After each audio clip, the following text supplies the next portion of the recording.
Hi, everyone. Okay. So welcome to today's live stream. We're going to get started today with doing some interesting things with circuits. Today will just be me. So if you're hoping to have Paul in this week's stream, he'll be back next week. This week he's busy doing lots of interesting work. So this week it'll just be me, and I have a little less structure today. I have some things that I want to do, and I thought I'd do them on the live stream, so that we can, helps me get to work, having people watching my back when I'm working. So that'll be very fun. So anyway, there's a couple people joining. We'll give people some time, and I will get started with going to the share screen.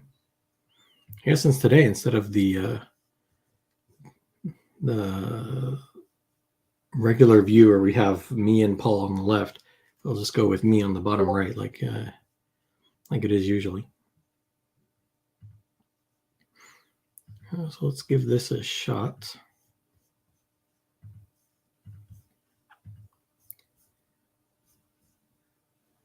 Okay, cool. Okay, so I think today we'll be doing things with PyCharm.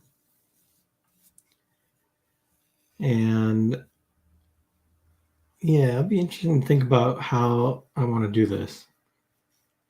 So if you remember on last week's stream, we did some interesting things with automating, the UI. And, we're working towards kind of completing that today by adding some kind of features that help disambiguate things. So, for example, if you remember in last week's stream, the X and Y coordinates of like UI elements was a kind of difficult thing to figure out. Essentially what I was doing is I was using the screenshot feature of Mac OS to find the X and Y from here. And, in Windows, I don't think you have this same UI. There's no way to get a crosshair that tells you which X and Y you're currently at. But I could be wrong. I almost never use the new Windows key shortcuts for these things. I'm a print screen type of guy. So what I'd like to do is implement these kind of things. So we'll try and make a kind of cross-platform way with, the priority being Windows. Right? Mainly we want to go with Windows when it comes to automating things, although automating Mac should be perfectly fine too, where we can do things like put an overlay, like a dark overlay over the screen, and allow people to select something. So when you're doing a kind of copy, like an image screenshot in Mac, you have this overlay window with a dark region. I kind of want the opposite of that. So if I say let's say I want the bot to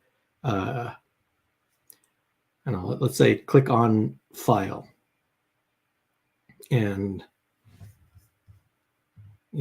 there's for example file up here and then file here, and we need to disambiguate which file are you talking about. Is this one or that one? So thinking of that, that's kind of what I want to try to do today. Make a dark overlay over the screen, highlight some places with regions of interest and make those be transparent, and if you mouse over them they become blue, and then you can click on one and then it goes. So today's live stream will be a lot more kind of internals focused, I think, but I'm still going to be doing it from within circuits in general. Now I might today I'll probably be bringing out the the virtual machine and trying to test things in Windows as well. So yeah, so I think let's get started. I got this water for the stream and I drank it all before the stream. It's kind of annoying. But anyway, so when it comes to GUI things in Python, there's a few interesting ones, I think. There's kind of like a lot of choices when it comes to GUI things in Python. And I'm not sure which one is really the best one to use.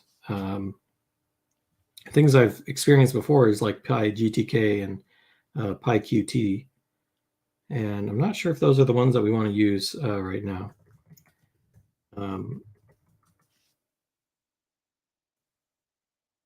There's a few, and I think there's like what's the other one called? There's another one that was kind of popular.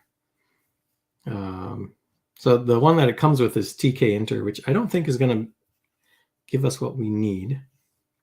But the good thing about it is that this is the main one, right? Like that's the one that comes with things. Kivy was the one I was thinking of before. So it's an open source GUI framework. And it has OpenGL too, so that's actually kind of good. And WX is also a good one. And these are kind of less popular ones. I do think I've seen PySlide. That's like a Qt thing. Same kind of thing there.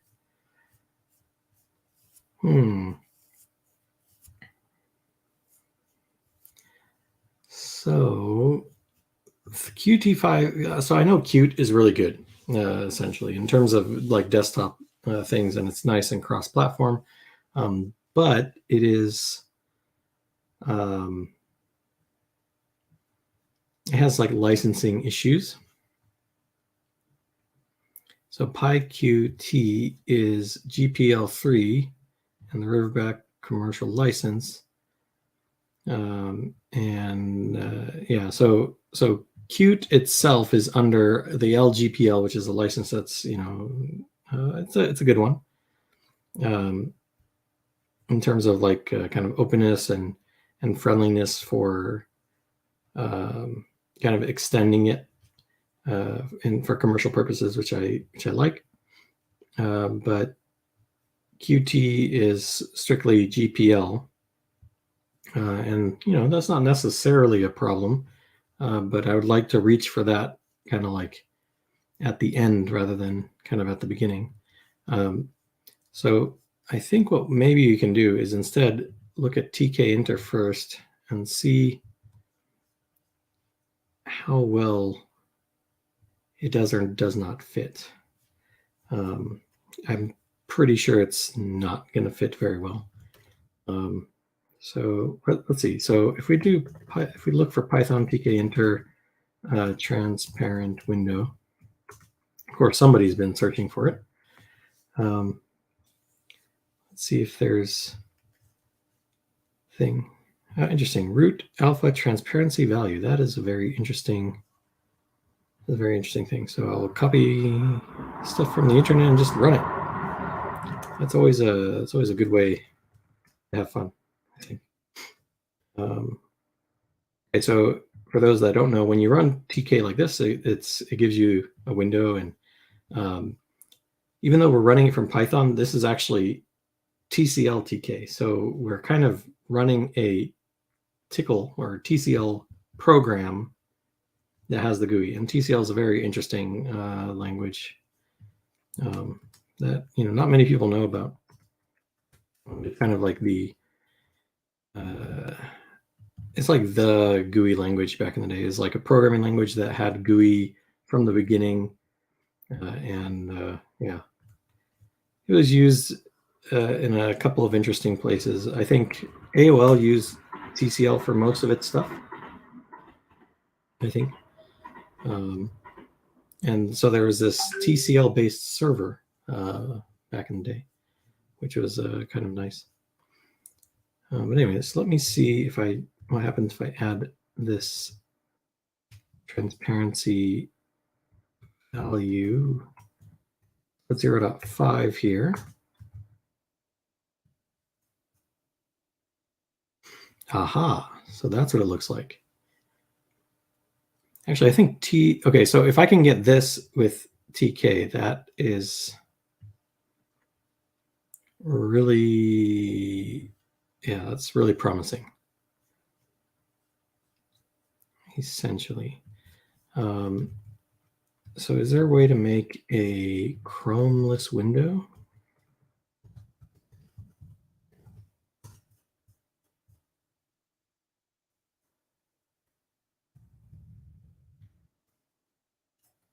You can make a frameless window and take enter. That would be interesting.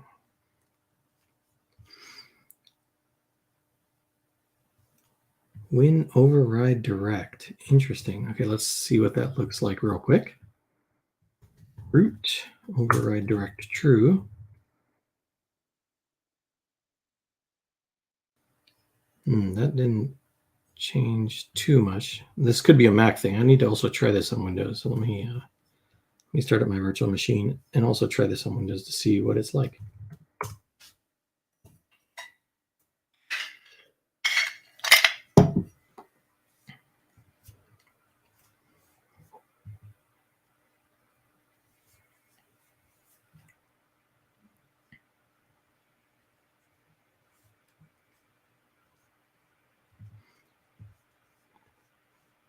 Gotta love the quality content on the stream. Black screens. Ooh, that's a nice picture of somewhere in the world.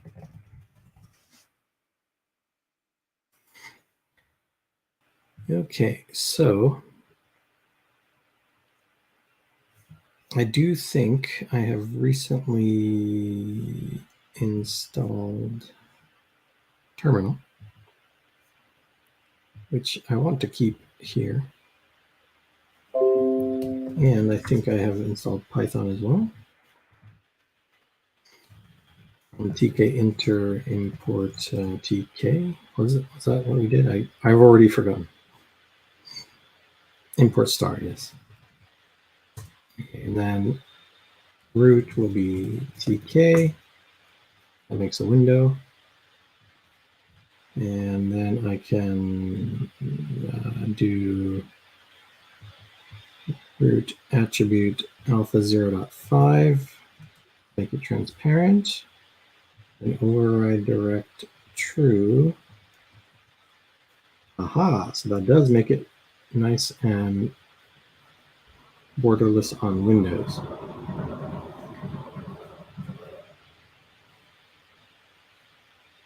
So realistically, or not realistically, but like my plans for how I would use this thing is actually kind of focused on running on Windows. The reason why is, I'm kind of imagining that, I'm going to be in my Mac doing my things, and I kind of would like my automations happening inside of the virtual machine. And so, that thing can be working in the background, doing stuff for me in this Windows thing, and I can always go to it and see what it's doing. But it doesn't affect my, my regular, my mouse and keyboard because I'm using it. So I'm going to prioritize the, how it works in Windows this time around. But it would be a bonus if I could then also get it working on Mac. And, it does almost look right. Like you can see these buttons they no longer work, I think. Yeah. So the buttons no longer work. So even on Mac, it's close to what we want. And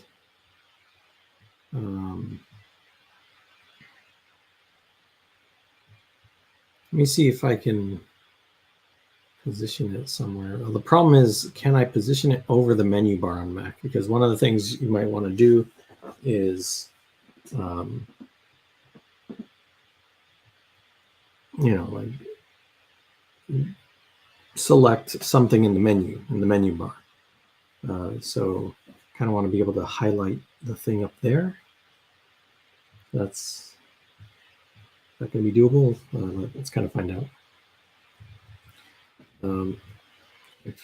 First, let's look at the TK Inter things. It has a not very super user-friendly API. For example, things like this, right? We have geometry and then it's taking a string. So this stuff inside of it is like the TK stuff. So that's where, things might not work so well. But I can do it that, and I think there's root. What else can I do with root? I noticed that I'm using my Mac. One second. I'm using the wrong camera. Something I noticed. That's why I might not look so great. Let me see if I can change my camera.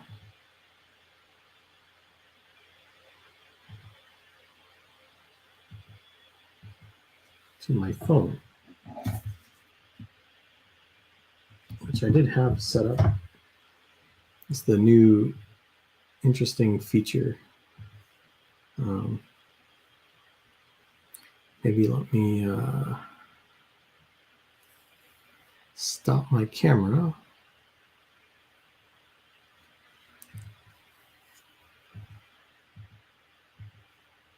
I think I'm stuck with the bad quality camera. I mean, it's not terrible quality, I don't think. I was using the good quality camera on my phone. Now, anyway, so you can see all the stuff that is available here. I think what I'm going to do is next I want to see if I can move it to 0, 0. And I think that could be anchor. That's something that's worth looking at the API.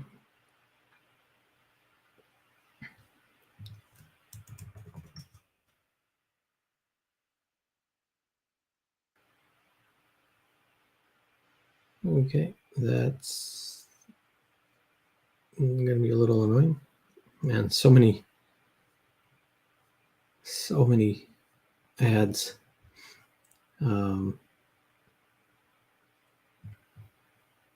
So many ads. So let's see. So we gotta set the geometry. We can set resizable false. And then I want to see how to move the window. Let's see if there's a good docs.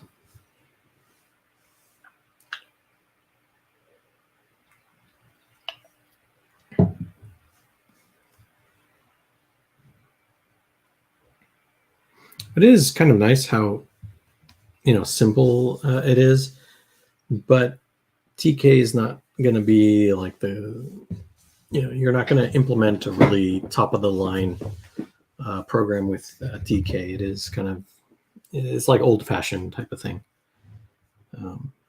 particularly when it comes to like things like scrolling and text and things like that. That stuff can look really dated, I guess is the best word for it.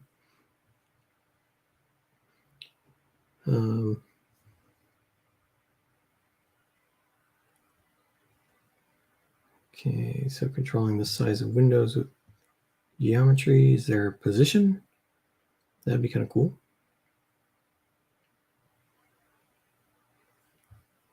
And when you make the frame, you can choose the color there.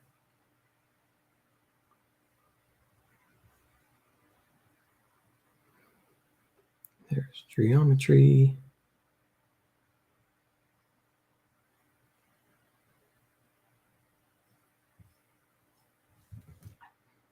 TK Inter move window. I'll search for that, I guess.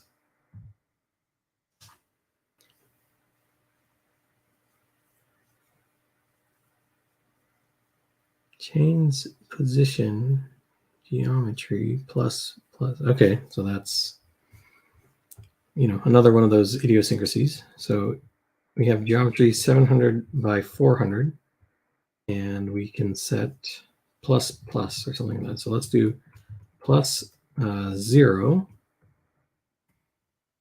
plus 0 and see if that puts it on the top right corner. And it does. On Mac, let's see what that does. So if I do root geometry plus 0 plus 0, this is a string. Okay, move it. And I moved it up there. Okay, so this is going to be a little difficult on Mac to do what we want to do. That's going to be a little interesting.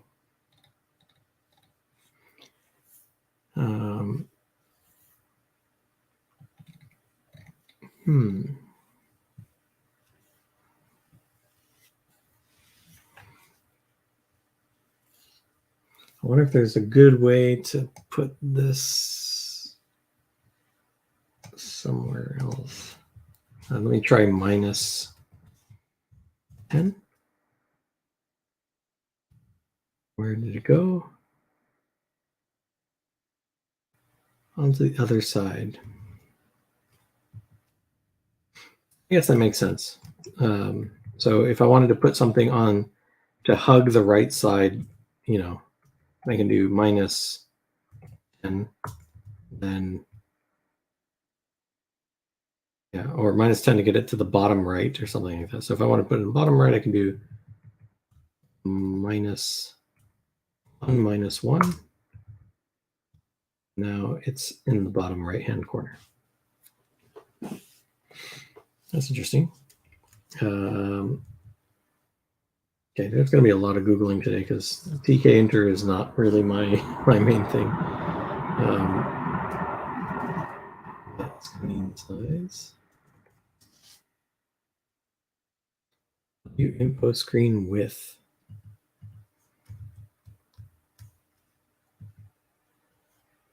Okay, and screen height. So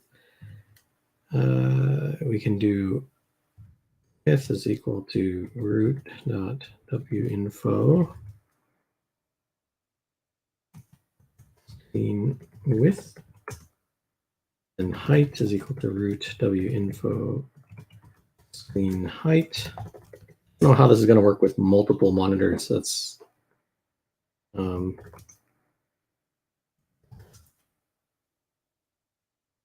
just going to do the one monitor, and I guess when you move it to the other one, then that's going to be the screen. But we can do root geometry 0 0 root geometry, and we can format this with width x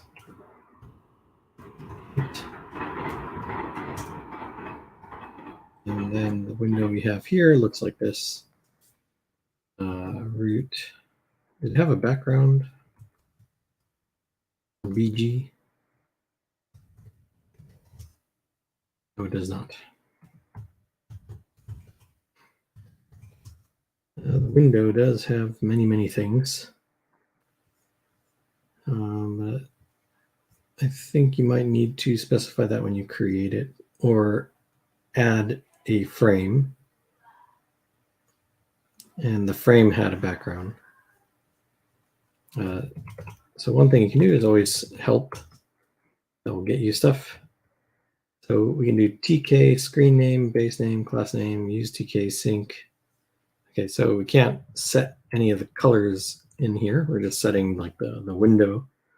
And so we need to add a frame to the window. So we can get help on the frame. You can see there's the master. This is where you want to put it into. And then you can have background or BG and things like that. So let's try that. So I kind of want a black, frame. So I'll do frame on root with BG equals black. And how did you specify the size again? I saw something here showing frames.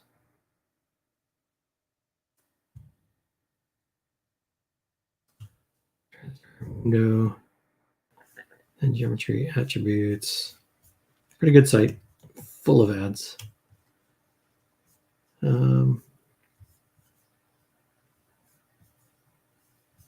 Where do we have this stuff?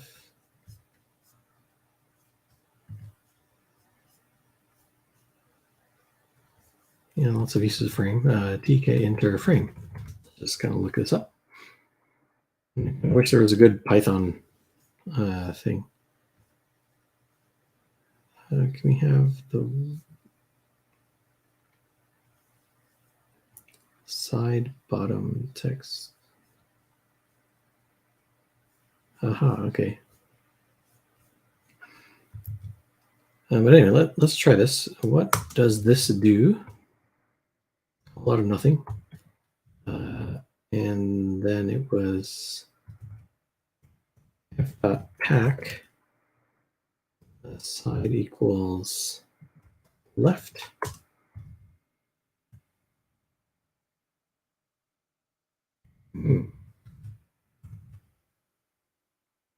That's a little funky. Frame pack. So we can also do width equals width and height equals height.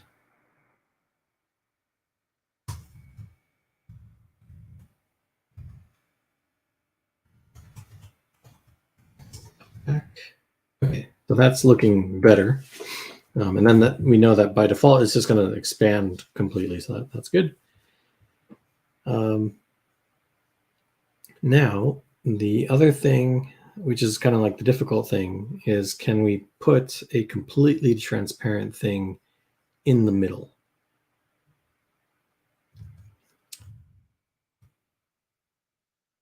Might not be doable. But let's see real quick. Can I do a frame TK enter frame transparent?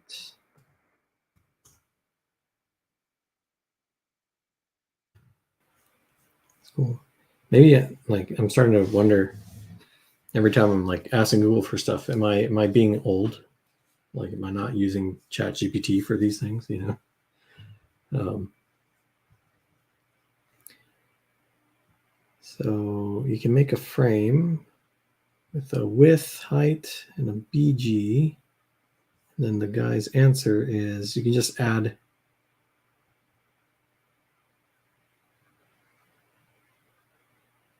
So you can add attributes to the root.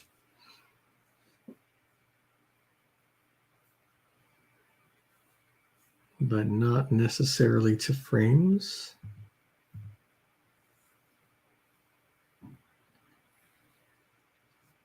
And it does kind of make sense, right? Like windows are typically transparent. Like when you have a console, right? Like you imagine this being like a cool console. That's cool because it's transparent.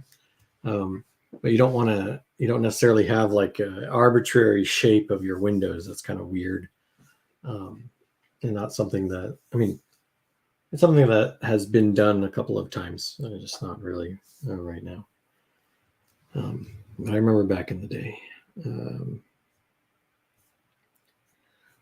So what we can do is so we can make the window itself be almost completely transparent and then possibly add some partially transparent things like images or something like that. Somebody did mention canvas. So that's a thing. That'd be a very annoying thing, but a thing. But this is what Tickle looks like. So for those who do not know what Tickle looks like TCL. It looks like this. You can have procedures, right? Then you have the name of the procedure, and then the different parameters of the procedure.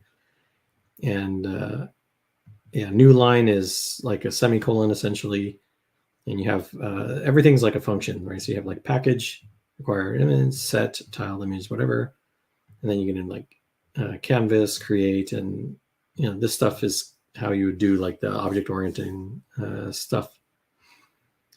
And proc main was the main one.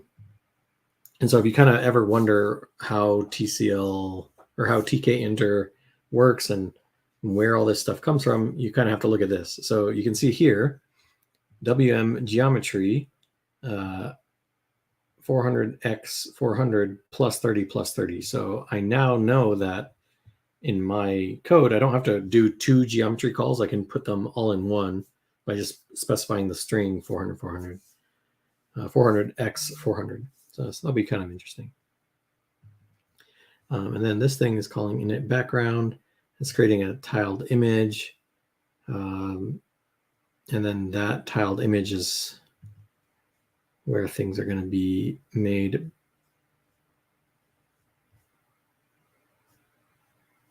transparent. And then the image is this data, which is inline, which is another thing that you could do in TCL, which is very interesting. And the canvas is something that, you could use. That is interesting. Pain in the ass, but kind of interesting.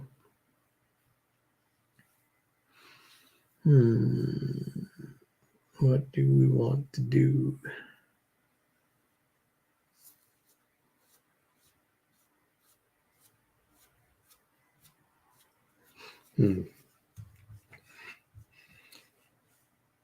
Yeah, that's kind of annoying, but I guess there's nothing else we can do.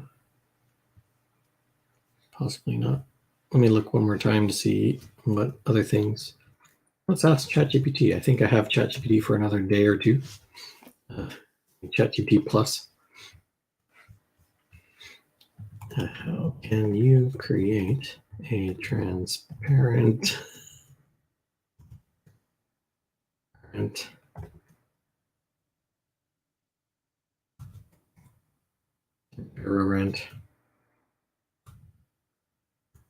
frame with tkinter? Oh, I had transparent. It doesn't matter.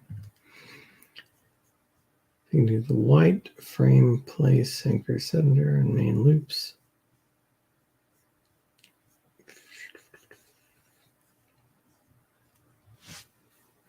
It's a really good answer, I have to say. Like, man, this stuff is so cool. And when this thing is done, it's going to be cool.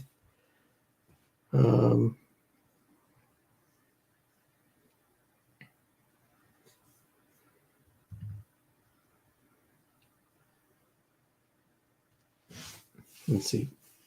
Can I make a transparent square inside of a opaque window is maybe what I can. Make a transparent frame inside of an opaque window in Tkinter. Okay, I think it's lying, but let's see what it can do. It's like, oh yeah, you can totally do that. You can make an opaque frame and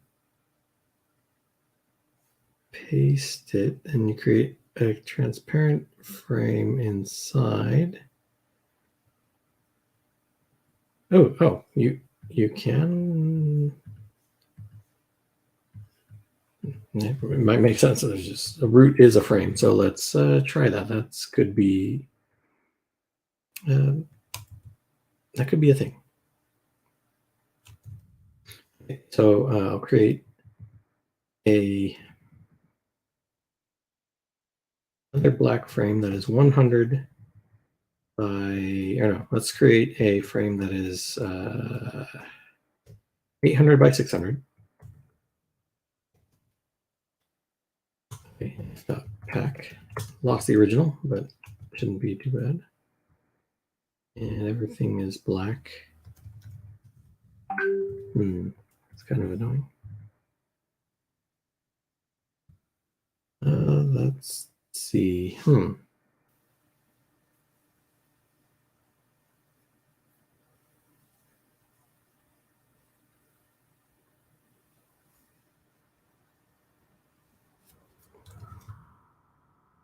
Let's trust the AI.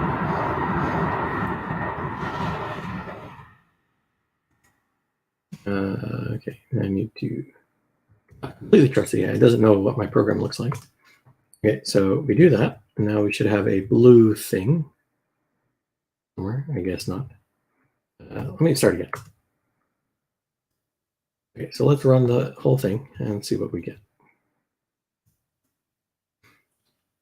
Aha.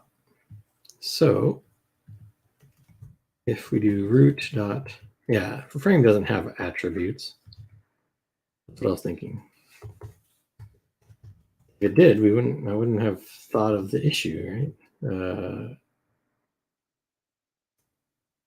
So that can be a problem.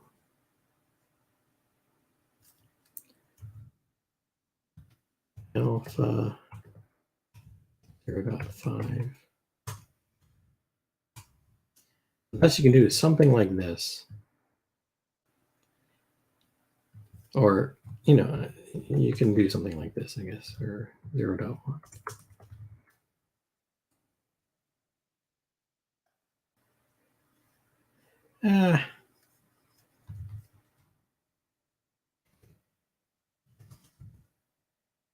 So let me do something like this is like the best you can do. You can like have your kind of like black outline kind of thing, and then a white thing that is transparent.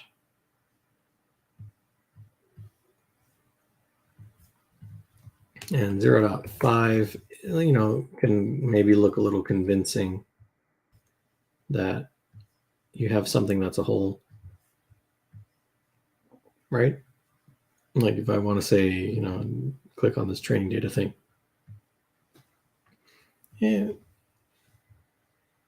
kind of looks okay. Let me try 0.4 real quick. Yeah, with the 0.4, the thing is getting a little small. Let's try making a little script.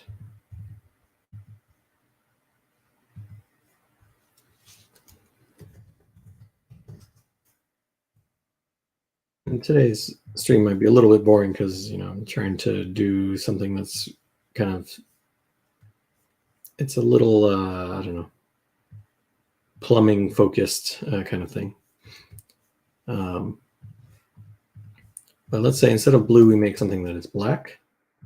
And then we take the width and height thing. I think it was W info, right? Yeah, let's take these two things. And here. Oh, that kind of reminds me. I don't even have to use ChatGPT for this because I have Copilot, which usually really annoys me. In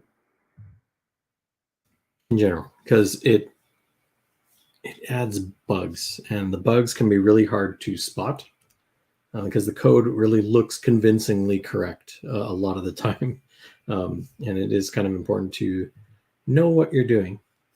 But at least in here, it could be very useful. It saves me having to go back and forth. And as long as I'm trying everything that it says, maybe it's not going to be too bad. So let's give that a shot. Oh, actually, let me add music back into the stream. I think just my talking voice might be a little boring. We're gonna go here, and what were we doing? I think night driving was what we were playing. Yeah, I think that's what we're doing. If there's any echoes, let me know. I think things are good. Okay, so let's make this be width and height. Right, and then we pack that big root thing. We do root dot attributes alpha 05. And then I want to create, I'm just going to create two transparent frames. So I'll copy this. So there, put this one near the top, and this one near the bottom. And we'll just make them 150 by 150 both. And white is going to be what we want to use, I'm pretty sure. So let's do that. Okay, so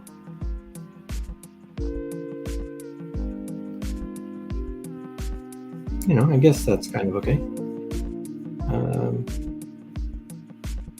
And then if, let's see, highlight on mouse over.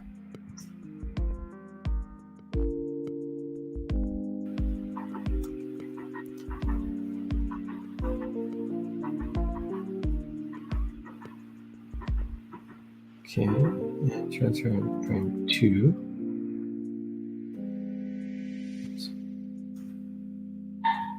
Do that. Let's run that again. I shouldn't need to use the console for this. I have this thing, so just go current file and run it. Aha, okay. And then we also need to do leave as well.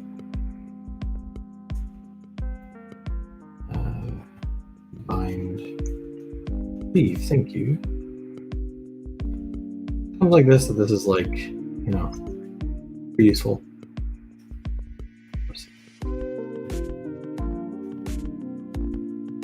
And when it's obviously correct, that can be quite good.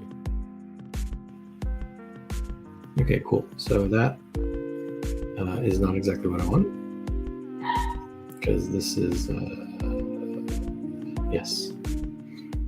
See, like, that's what I'm talking about, right? Like, it looks correct from the first glance, and you're trying to be fast. That's why you use it, but then you like miss the obvious kind of thing that transparent frame 1 is here twice, right? That's why it's so annoying. I'm so on the wall with Copilot. It's like, yeah, it's kind of good, kind of annoying that it will add bugs like every time. So you're not working. It's like it's giving you this weird developer who knows everything except how to program, type of thing. Like, it's hard to explain. They don't know how to avoid bugs. They're just doing the simple thing, and it has no way to reason about your code. So it knows that I have enter and I have leave, and then I had frame 1 here. So when I did transparent bind 2, it's the same kind of thing. So I want enter, but it's still going to use frame 1 because it has no idea that I want frame 2. But I do think that after you've established this, let's say I created transparent frame 3, and then that will probably do the thing. Then if I do transparent frame 3 dot bind, it will do enter, and then now it knows to use the transparent frame 3. Well, there is that, like it might not be exactly correct all the time. As long as you're hyper aware of it, that should be good.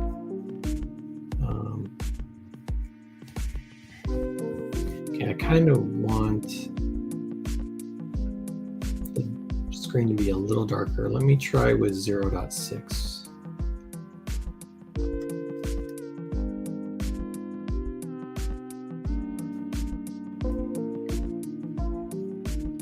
These things become, the problem with making it darker is that these things kind of become lighter. But it might not be too bad. Okay, so that's step one of what I want to do, and it sucks that there's no way to do it on the menu. So this might be a kind of Mac only type of thing. But actually, let me try this on Windows and see how that works. So if I go to Z Home,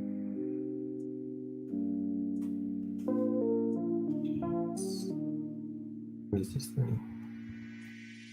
Yes, I'm not on Linux. I'm on Mac users. You can install this. The stray project directory that you have when you do Scala stuff. It's kind of annoying. Okay, so here I am, and then I can do Python UI test.py. And this is what it's going to look like. Oh, right, I need to disable the thing. What was it again? Ask Copilot. Make window less. That's what I was. That was good Copilot. They're pretty good Copilot sometimes. Okay, cool. So now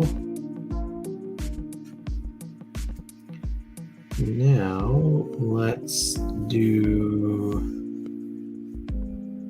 the other thing that I want to do, which is to use Tesseract to read the screen. Right, that's what I want to do. And I want it to find every location of the thing that we're looking for and then highlight it. That's mainly what I want to do in this stream. First, let me see if I have Tesseract on this computer. No, I do.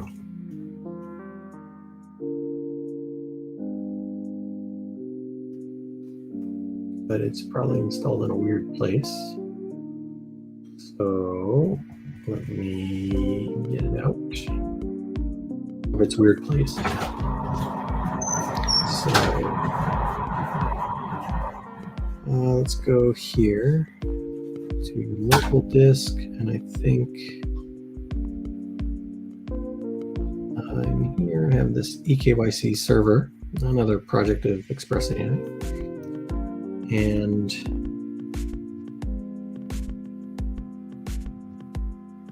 in one of these folders, there is a package of Tesseract, although it could be an old package. Actually, I think it's in this dist, so I don't want to use that. Let's go and get like a recent version of Tesseract for Windows. Tesseract is not necessarily the best thing in the world, but you know, it'll work. And there are other things out there that work pretty well, but the accuracy can sometimes not be there. So one is EasyOCR. So you can actually try EasyOCR real quick. Not a terrible idea. It's something that's kind of easy to install. And it's definitely easy. But it doesn't mean you need Torch and stuff like that. So let's see how that turns out.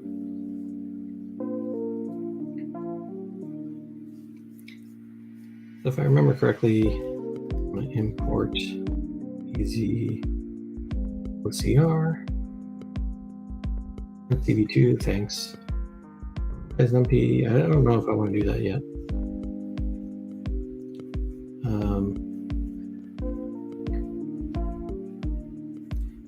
Okay, and then let's move all of this into main. I'll give it like this arcs thing there.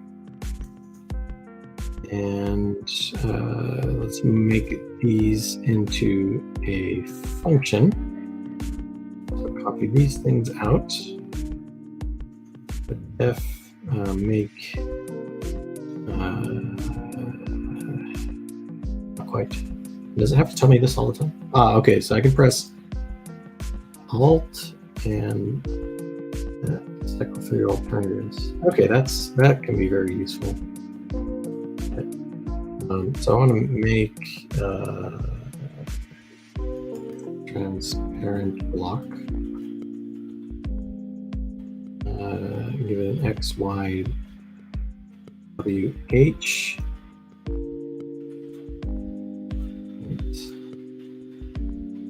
And then it will return frame 1. And then I will refactor this to be frame. In red, I wanted blue instead of red. That was what I was thinking of, but I might look at that later. And then we can do. Let's see if it knows that we have a function named that. It does not. So we'll have frame equals make transparent block. Yeah, be nice random numbers anyway too. So if we run this real quick.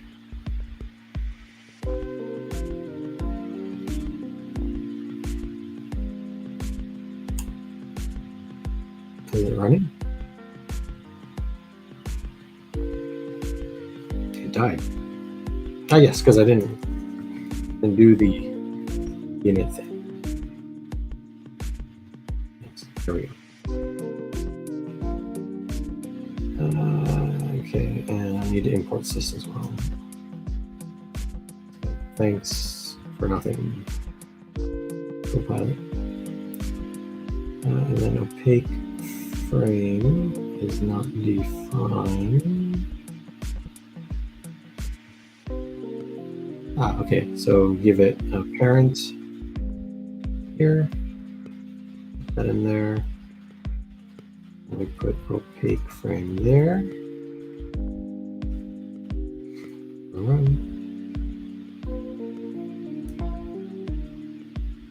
And why are you taking so long? What did I do? I broke it.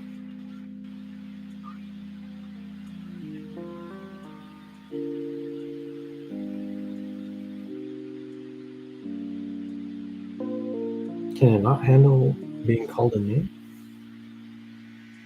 I don't remember anything like that.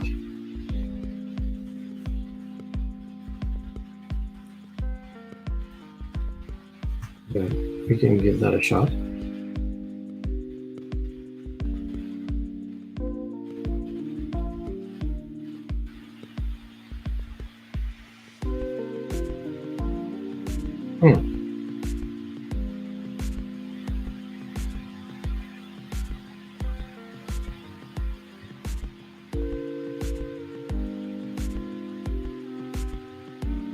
Root. How did that break things?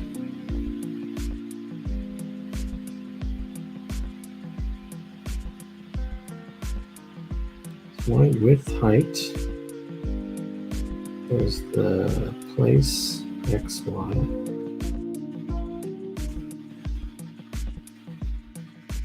Geometry.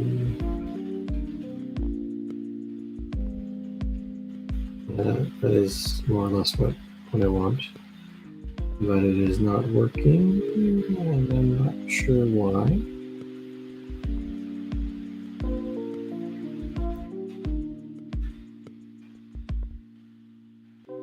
That could be the issue. So why is that the issue? So EasyOCR does download stuff, and I think that could have been what it was. It was waiting to download the thing. And we didn't have it, so that's what happened. Okay, so frame does not have geometry. So frame dot. Let's give it a hint. Move frame to XY. Place. Yes, because we're using place right here. Yes, that makes perfect sense. Why didn't I think of that?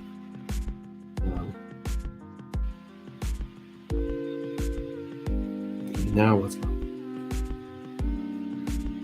That is weird. What did I do? Yeah, that's working.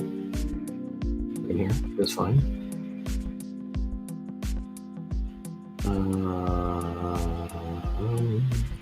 What did I do to break it on Mac? I don't think I did anything. Let's bring it back. I do think I would like it inside. Oh, that's so disgusting. Why would you do that, Copilot?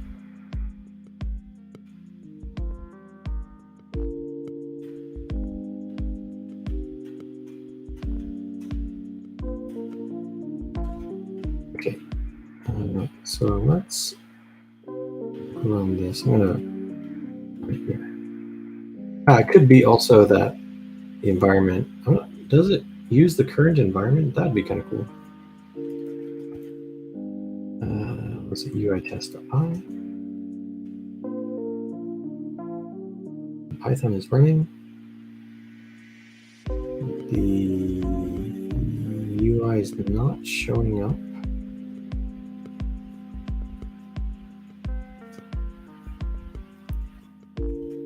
Possibly be the override direct.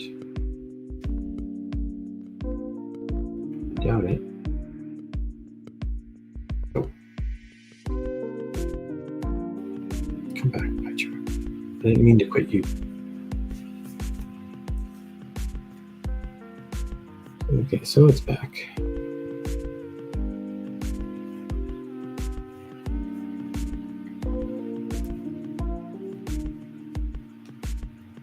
So if we run this, okay, now it's back to working.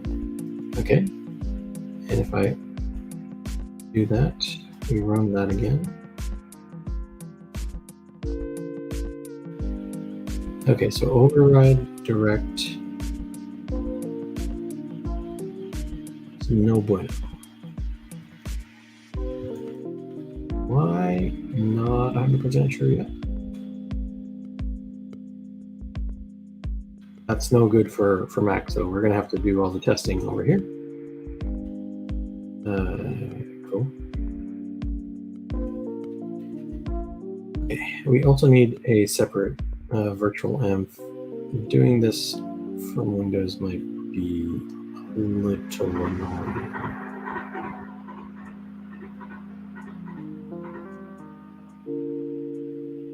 I wonder how well that will work.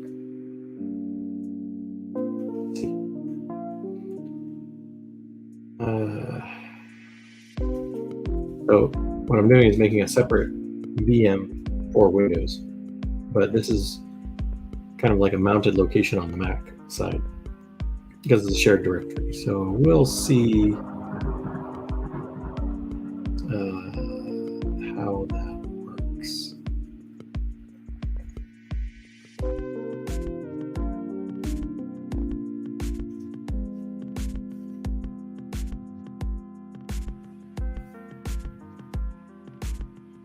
So far, so good, but I have little faith in this. But maybe I'm just being paranoid.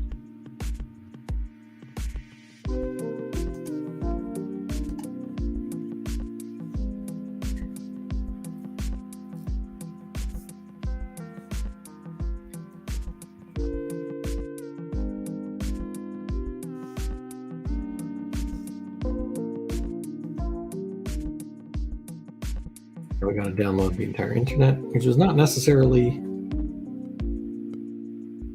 the right thing to do, or not necessary. Yeah, this I'm kind of wondering if that's going to work right.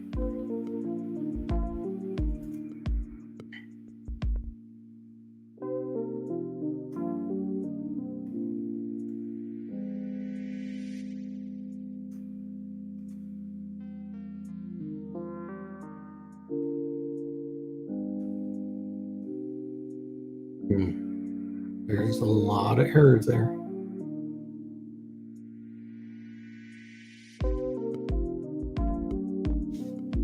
Let me do the pip install stuff. Sure if I have to do Python for that. Maybe there's a bug fix, whatever it is this requires.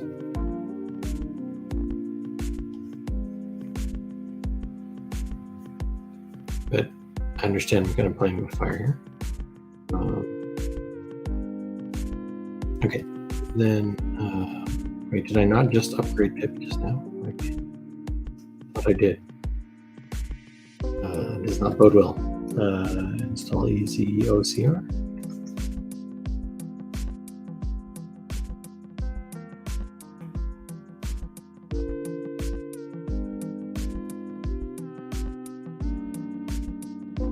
Mm, 2.9 megabytes seems pretty big, but it's actually way bigger than that.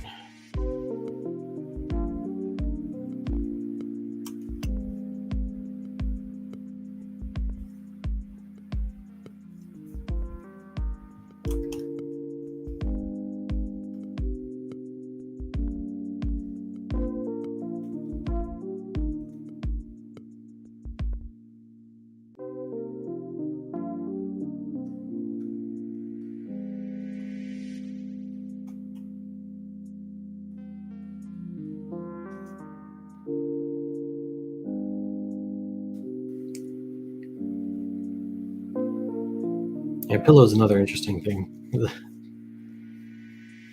was pillow. Oh, is it activated? That is a very good point.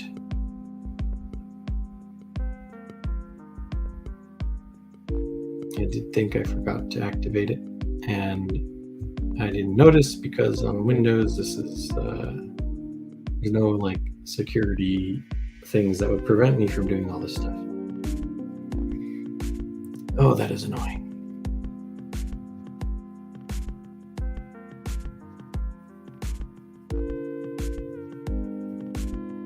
Yes, sometimes life sucks. Let's. Yeah.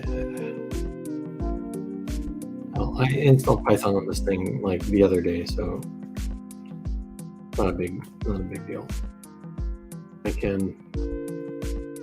After the stream, I'll just erase the thing. Okay, so now we're here.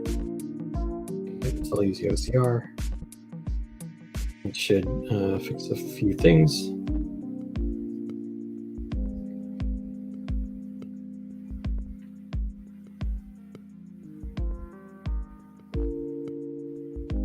I really should think about getting like I kind of wonder if there's a way to make a mirror for pip. There's definitely a way to do that for Java, and I've done it before because we've had to just download the things over and over and over again. And at the time we were doing some very big jar files, so it made sense to have a cache that was in my network. I just ran it on one of my servers, and that worked fine. I wonder if there's a way to do that with pip, because in this line of work, you download Torch a lot, and it gets old very quickly.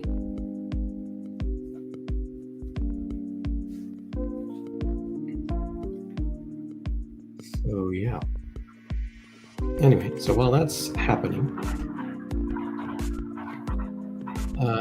okay, so we have our blocks, and then the idea is we will use easy OCR to find some things. So what is it that I want to find? First, I want to take a screenshot.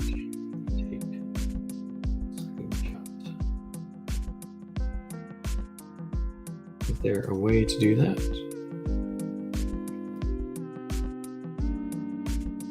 Yeah, there's no way to do that.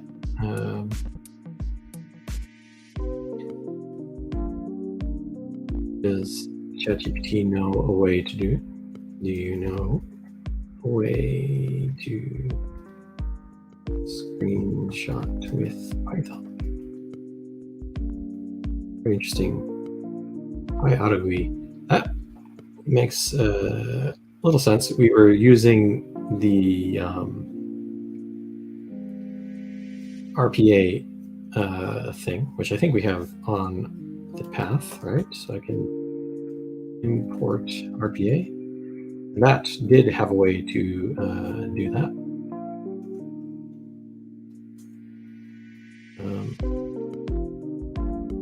Okay, so I do want the easy OCR reader, but I don't want to do this thing instead. Screenshot with RPA. Init, that's good. And then capture screenshot PNG. Then we have our reader. And then read text screenshot PNG. And there's the result. So is this done yet? No. How far can I run this on here? Make sure to disable that.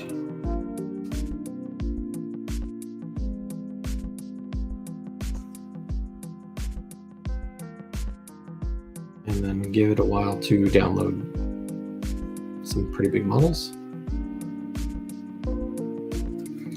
Ah, yes, I forgot about that. It's not that smart. So I did not want Chrome. Let's look it up again.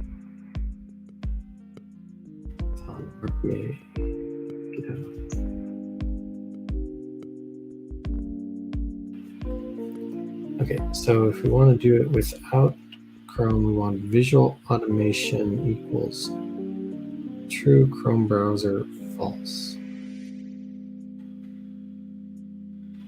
Right.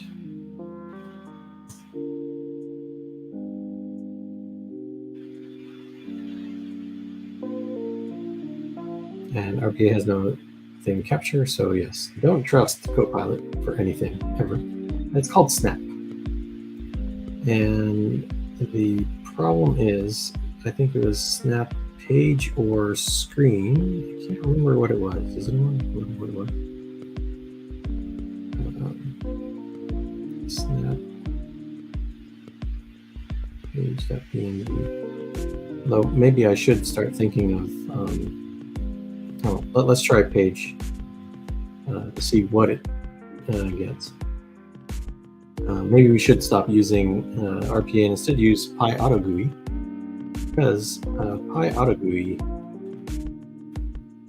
is actually pretty good. Like you get the size of the screen, get the position of the mouse, you can move the mouse, you can click the things, and really, what else do you need? Has so much better documentation.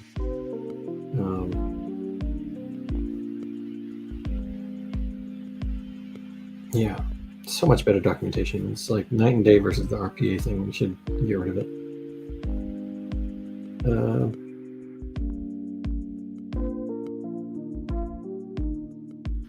So it was snap page screenshot.png, and then we'll read the text. Let's see how that works.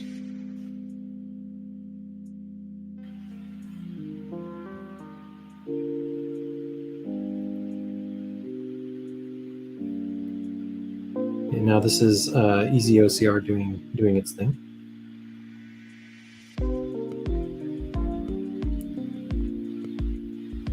It has downloaded a couple of models that are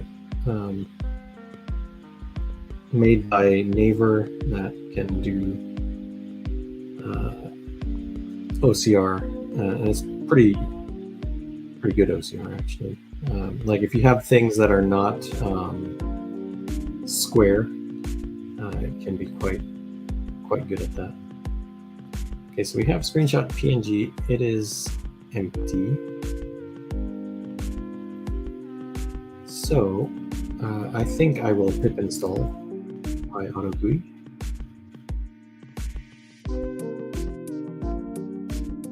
And get rid of this RPA thing because I see no benefit to that RPA thing.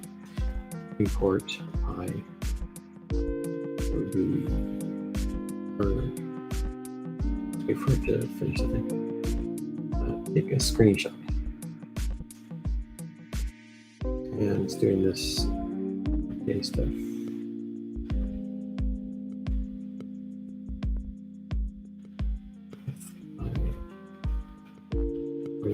Yes.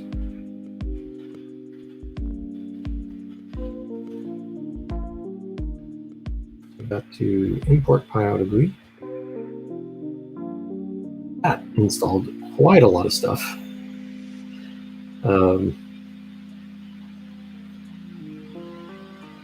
Very interesting.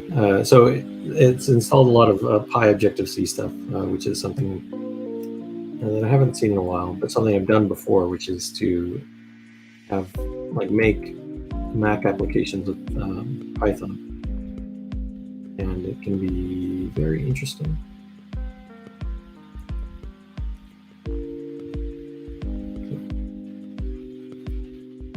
Cool. So let's run this and see how that works. Actually run it instead of doing the pip install again. But that's actually very nice that PyAutoGUI is kind of implemented with PyObjective-C on Mac. That means that it's pretty quality. The RPA stuff is like a wrapper around a proper project. Now, because it's like Java, there was a kind of nice thing that you could leverage that from Java or something like that. But in the end, we're using Python here, so as long as it's good, I don't really care. Okay, so let's see, what do we got here? Oh, that is perfect. So much better. Screw that RPA thing. Okay, so now we are doing the OCR, and it is definitely OCRing. You can probably tell. It took a while and got a lot of stuff, so that's good. Okay, so let's see in the windows how we're doing. Oh my god, it's gonna take 20 minutes to download Torch.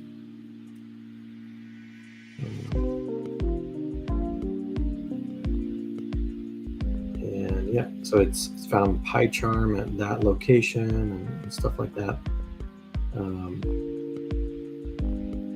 But it seems to return a list of tuples of lists of lists kind of thing. And I think that is documented somewhere.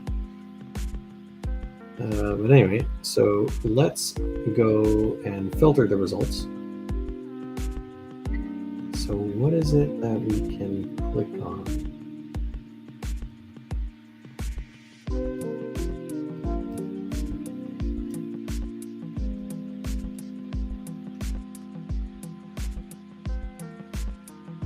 We need something to click on.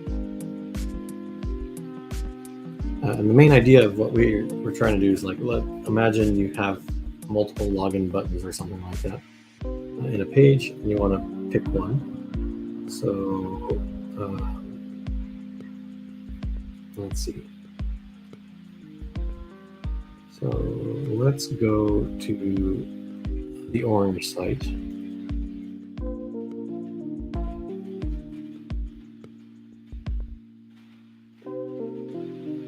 And there's one login.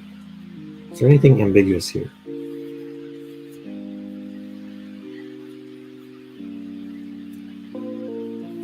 Okay, let's think of this incredibly stupid bug. You know how there's that annoying person who goes into the comments section and says first, right? So imagine I want to make a bot that does that annoying thing. So we kind of want it to find, discuss, click on it, and then make a post or something like that. So yeah, so let's kind of do that kind of stuff. And Meta's laying off 10,000 employees. It's a lot of employees. Man, this is so dumb. If this guy's just using a ChatGPT API for hosts, why would you want to do that? What do you gain by having a self-hosted thing? Whatever. I don't want to ruin it. It shouldn't rain on other people's things. It's not like I'm doing anything special. But anyway, okay. So we're going to look for the word discuss, and then I want to highlight those things in white, and then you can mouse over them and pick one. And so that means that, from the perspective of automation, you might, say like, click on the discuss link, and this highlights these links and it asks you to pick one. We also kind of want to say all of them. So need a way to signify to the user, maybe press escape if you want to click on all of them, or something like that. Or create a loop or something like that. Yeah, I think we'll do that. So let's go with discuss. Unfortunately, this isn't going to work very well for web pages. This isn't. The goal is mainly to, find, work together. So on this thing, we're not going to make an entire thing right now. But anyway, so we'll find pi out of GUI. We have the result, and then what I want to do is for result, let's make this be results, result in results. Okay, if result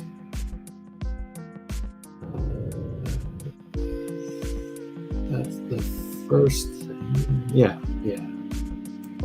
So if we make this be discuss, okay. Then the B box is result 0. That is correct. And make transparent block. So big frame.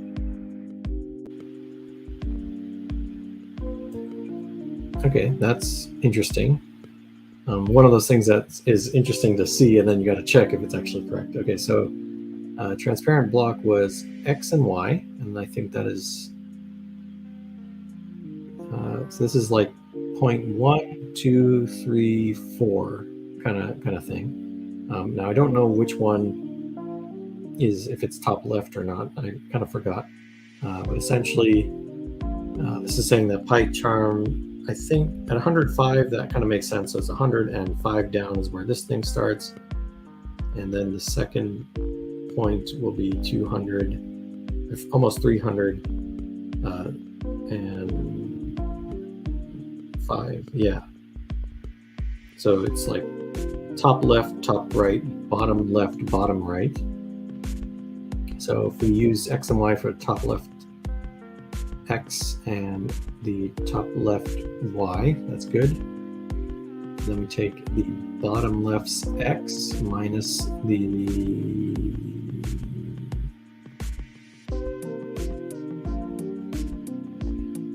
I have the feeling this is wrong, but okay, so we have 1, 2, 3, so that's 342. This is the width that we want. So yeah, it makes sense. It's weird, but that's fine. Logically, it's fine. And it totally makes sense. Okay, so we make our transparent blocks in places that are discussed, and then we don't need to print the result anymore. And I don't want to make the transparent frame anymore. Okay, cool. So let's now save that and go here. See, we still have 12 minutes left, so we've become a little too, what do I say? A little too productive. We also need to sleep. So I'm going to say, let's sleep for 5 seconds. I'm going to import time here. Okay. And then let's go here.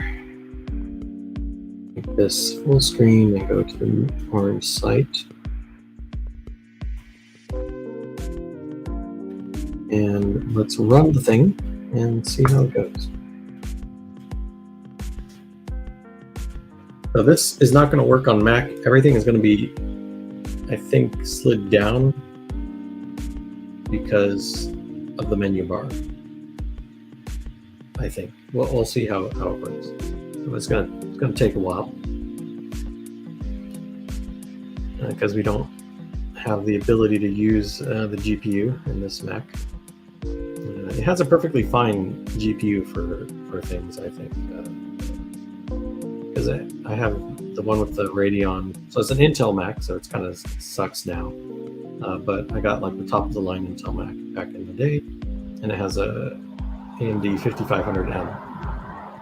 So this shouldn't be too bad, actually, if you were to use the GPU for AI inference. It should be pretty good, actually.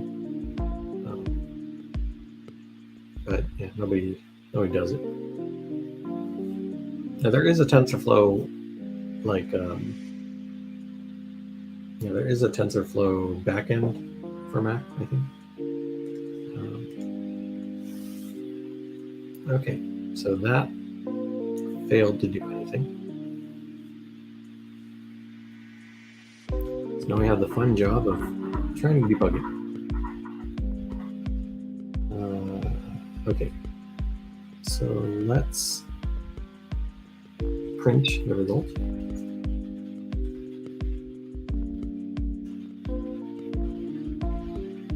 And the B box is result 0, and make a transparent box. You need to do anything with the frame, right? I don't think so.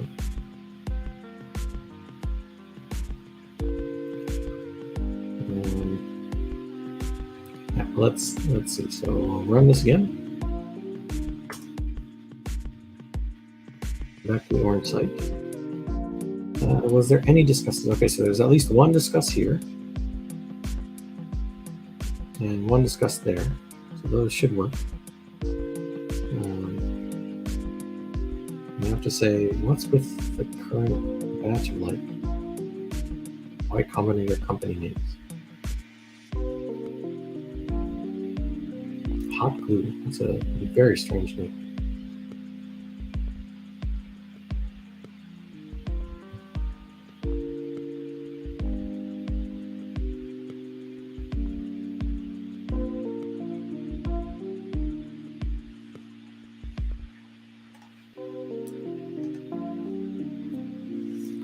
So let's see how this works. Can it find all the discuss links in here or not?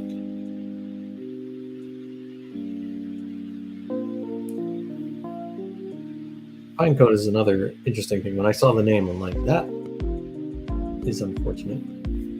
Okay, so it didn't work again, but let's look at the output now.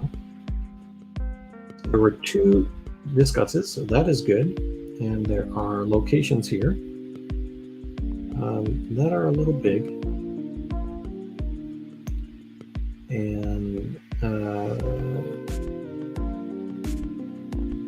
yeah, that's not working. So, but why are they not working? Definitely no boxes here.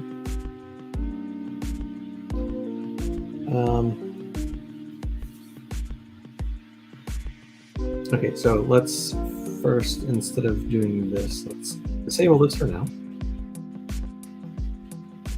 And then go back to the original where we had that hard-coded frame. And let's go run this real quick.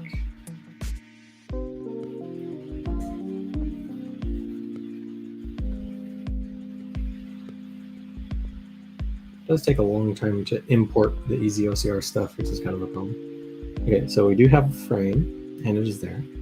And now, let us take this, but interpret it correctly. So what is happening in the code? We have bbox is equal to that. Right? And we are asking for this. So that would be 1102 with height. Is that correct? Yeah, width and height are at the end, and x and y are there. So let's go to this frame and see what happens if we put this stuff in manually. So 1102, 135, 114, 38. Okay, so if we run this,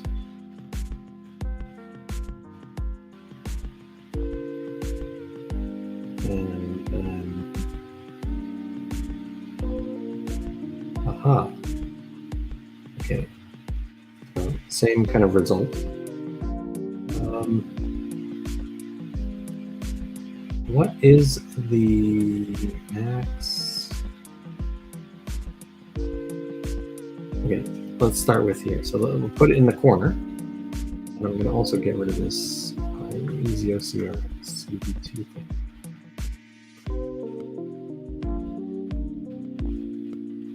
Okay, so if we do that, we should get something 114 by 38. That seems a little big, does it not? Seems quite big for 114 pixels by 38 pixels. Oh yes, here we go. That could be a problem. See, you just gotta, can't trust Copilot. It is trying to get you. Like, that's the thing. It's like, it's not, it's almost sinister in the way that it tries to mess you up. Okay, cool. So we have our box of still quite a big thing. So I think it's important for us to print out width and height.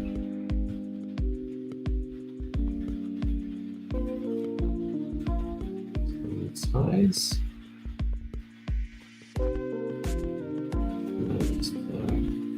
Let's think.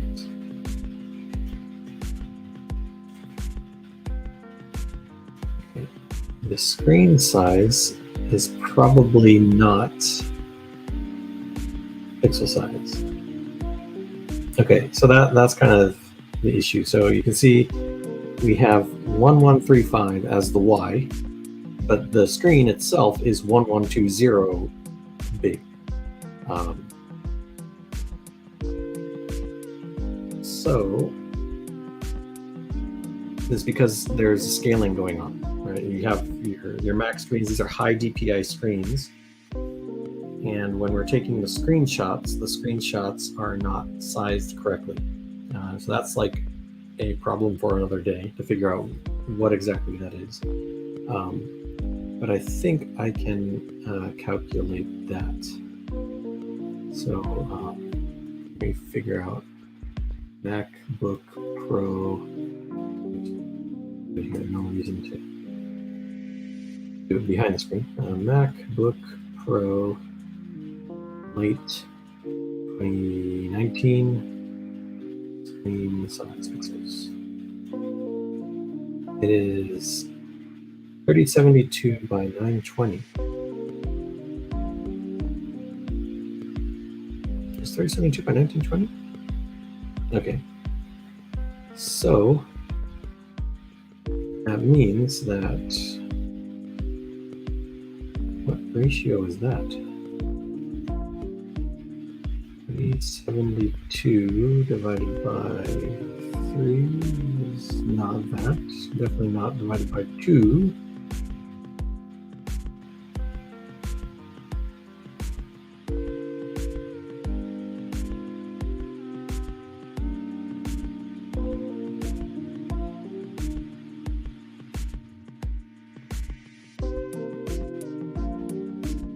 1. And then if we have 120 divided by 1920, 0.58.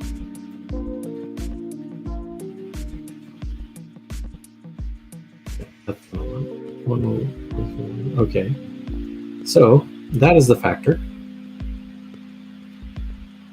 And we just need to multiply these things by that factor.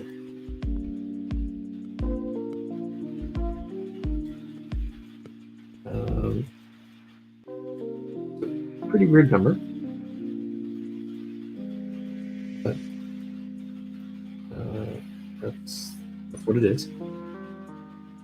And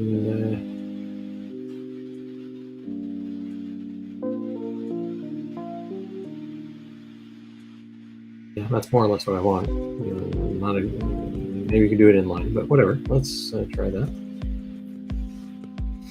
See how that works.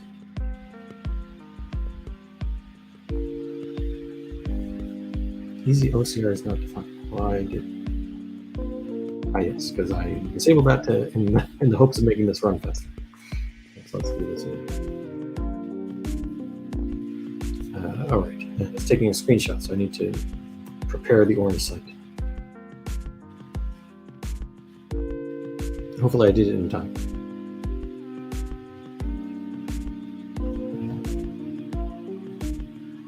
Okay, I'm pretty sure it's taken that screenshot right now. Okay. Keep an eye on the CPU usage.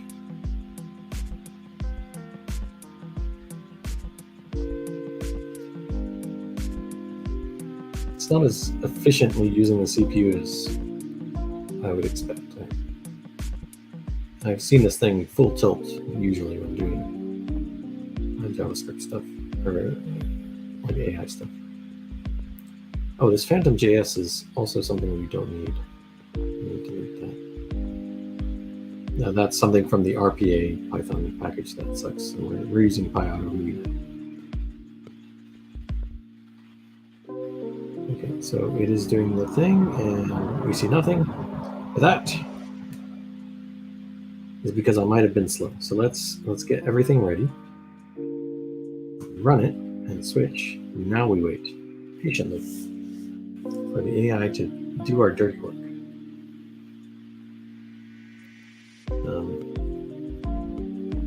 Okay. So let's see. I might be done faster than kind of expect. So maybe I can go to implementing some PyAutoGUI based circuits. I think maybe that might be next thing to do to get rid of the RPA one. Yeah, I think that's what we'll do if I finish this quick. So my main goal right now is want to overlay the screen dark, highlight the regions of interest, which would be in this case the places where it says discuss, and allow the user to pick one by letting them click on it, and then maybe show a message at the top. Press escape if you want to keep them all, right, and make a loop instead. So that would be a useful UI, I think, for what we're doing. Damn it, failed. Okay, what's the problem now? Okay, no problem. So we are here.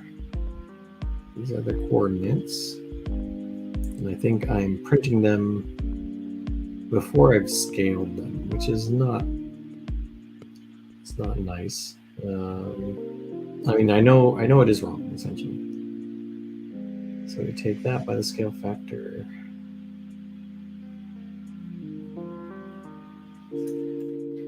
Anyway, so let's print the B box, the resulting B box, and yeah, I think that's just what we're gonna have to do. So cancel that. Here. You probably add a button to do Q to press Q to quit or something like that, because TK enter is going to be like running its busy loop, and when you do Control C, it's not necessarily going to kill it. So that can be a thing that's kind of annoying. So let's see how that works. Okay.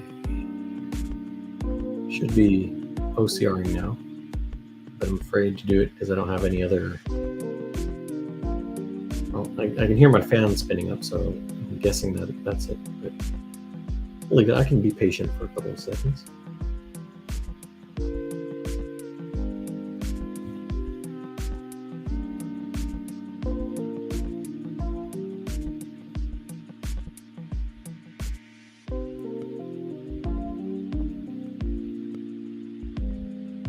Kind of interested in reading some of these, like next generation of AI for developers in Google Workspace. That's kind of getting into what I'm up to right now. So we'll see what that says. Okay. So now, yeah, I can feel it. I can feel that we're almost there. We just need to figure out what is going on. And this number is not what I wanted. Because I'm not thinking, because I'm letting Copilot do the thinking for me, and that's not a good plan. So essentially, our B box is like 1004. We're taking 1004 times the scale factor of 1.71. What is the problem, you might ask? Well, that's bigger. And what we wanted is smaller.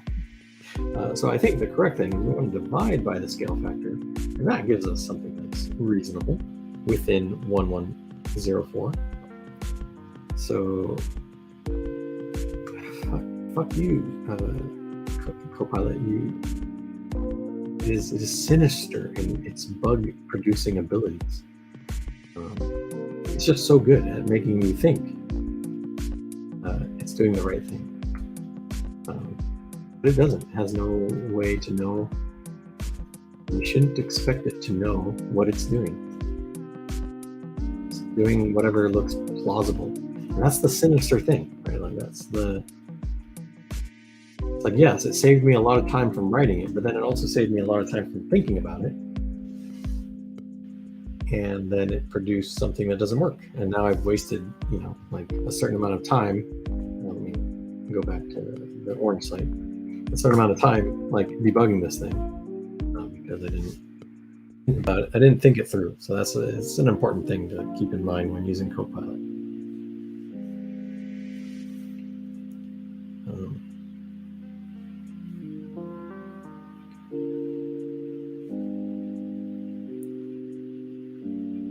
Yeah, you know what? GitHub should replace the Copilot icon. It should be the troll. Like that's what they should use. Just like the troll as the icon for Copilot instead of this cute, like kind of robot thing. Because that's what it does.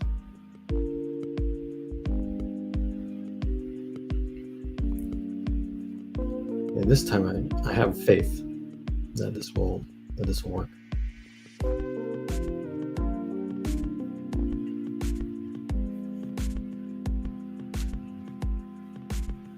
If it can get its act together.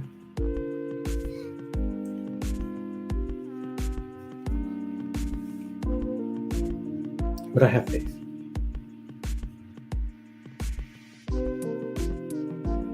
Okay, that is a square. It is not in the right location at all, but we do have a square.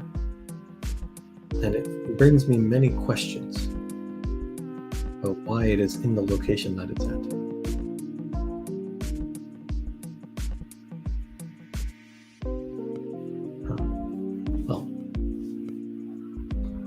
Okay, so this is supposed to be here. And this is, well, not where it needs to be. Now let's do that calculation again. So we have the second one is supposed to be down here. And its location is at 1275. but our screen is 1120. So hold on a second. Let's go here and okay, so this thing is 3,584 pixels by 2,240.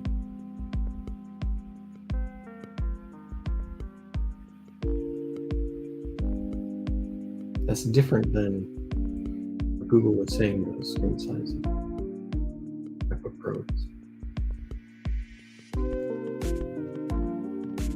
Quite a lot. Wait, do I have the 2019 or 2020 or something? Yeah, I have a late 2019.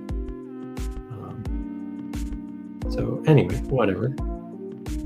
We have the actual pixel. Okay, so it doesn't matter. Maybe the scale factor affects the screenshot. So we know that the screenshot is 3584. So let's use Python to quickly get us the right calculation.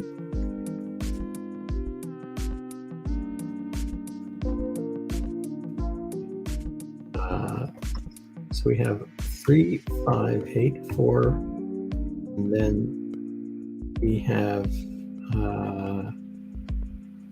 1792. Okay, so that's a double. Then 2240 divided by 1120. Okay. So the thing that we want to do is divide by 2. That makes a lot more sense. The number that we had before, 17 whatever, that was not making a lot of sense. This definitely makes a lot more sense. So let's bring up that orange side again. And see the magic happen. Although it's still going to be off by a little bit because the screenshot is of the entire screen, but the TK Inter window is, it can't cover the menu bar. So it is going to be off by 50 pixels. So I kind of expect the box to be down here. But let's see, that's the expectation. And after this, we'll check over into the Windows VM and see if that's working correctly. And if it is, then we're good.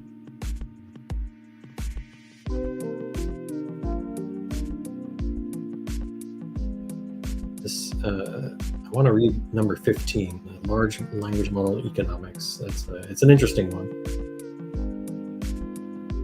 because these models are really big. Kind of need a lot of computing power. Okay, cool. So that's a lot farther than I'm expecting. I'm not expecting it to be down here. I'm kind of expecting it to be here. But no, I'm wrong because, okay, so yes, the menu bar pushes it down, but then also the title bar of the TK process itself adds it. So I think it's exactly where it needs to be. So that's good. We made progress. Okay, cool. So now let's check on Windows, and it's still downloading stuff. Good Lord.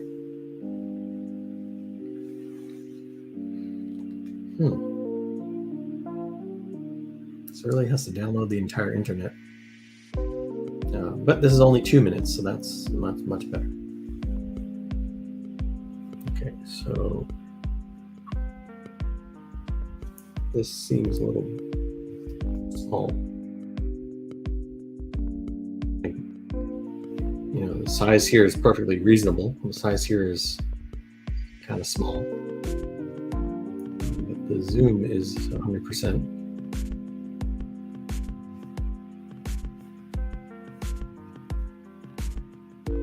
It's 125 or...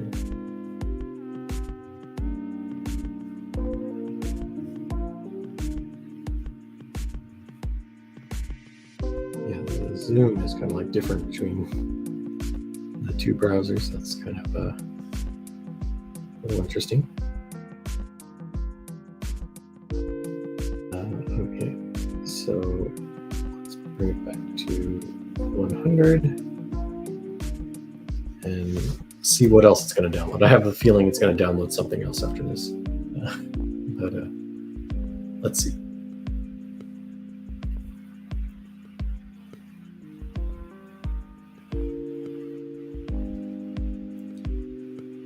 So in other news, it's Pi Day today.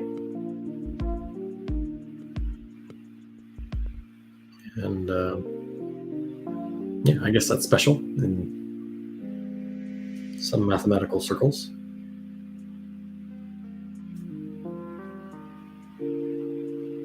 Pun intended.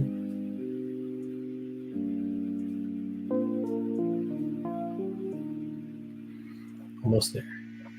I believe in you, Pip. I know you can do it. Although I guess Pip isn't the one that's working hard. It's probably the PyP index that's doing all the work. Okay, Ninja we can do. That's a small package. SciPy, not so small. Okay, we're gonna need a bit before we can do this on Windows. But anyway, so we have the thing we're originally setting out to do, which is to have those things in the right location. We could, fix this for Mac and put it in the right location.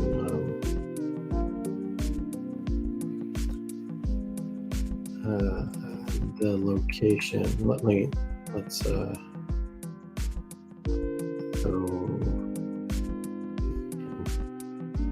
run it one more time. But if I'm not mistaken, is 2350. It's probably like 100 or something like that. We just got a minus 100 pixels from it, and I think it will be happy. So that's cool. So we have a little thing that can find stuff that's ambiguous and let us pick one.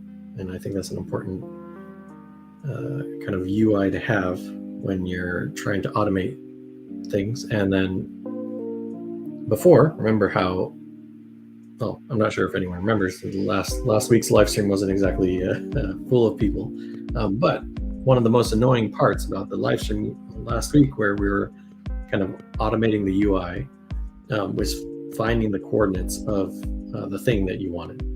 So with this kind of code, we can find something and then show that to the person. Okay, so this and this is 50. So I'm pretty sure if I go here and we subtract 100 from the y,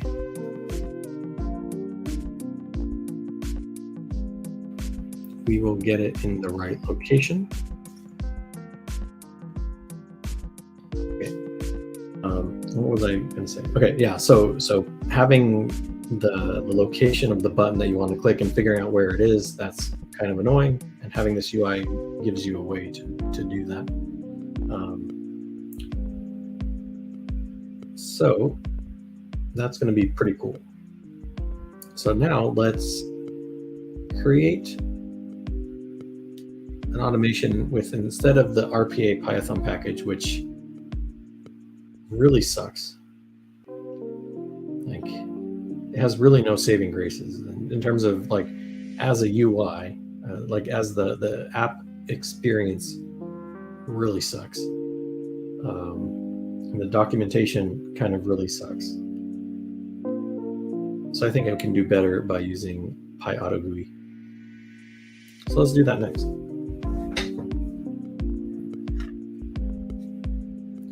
So once I see that this is working, we'll go start up Xircuits and do that. Okay, that was a lot more than I was expecting, but I know why, because we're doing 100 pixels, but what we really want is 50 because we're multiplying things by 2. Okay, so that is going to work, but let's fire up Xircuits and work on a new RPA package, I think, instead of this thing. So let's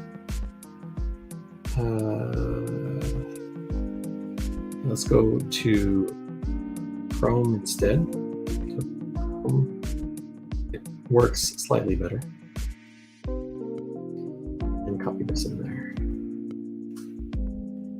Okay, cool. So now we'll have our circuits diagram, and I think I'll, essentially try the same thing, but change up these RPA read things.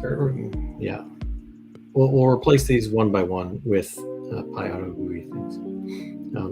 So just to remember, you have PyAuto GUI, which has actual documentation, all sorts of good stuff. You can get size, position, move to, double click. You can write hello world and specify the interval in which it's doing stuff. And that is, pretty cool. So I can get it to, for example, let's say I'm going to make it go and open the Xpress AI webpage with 2 S's, and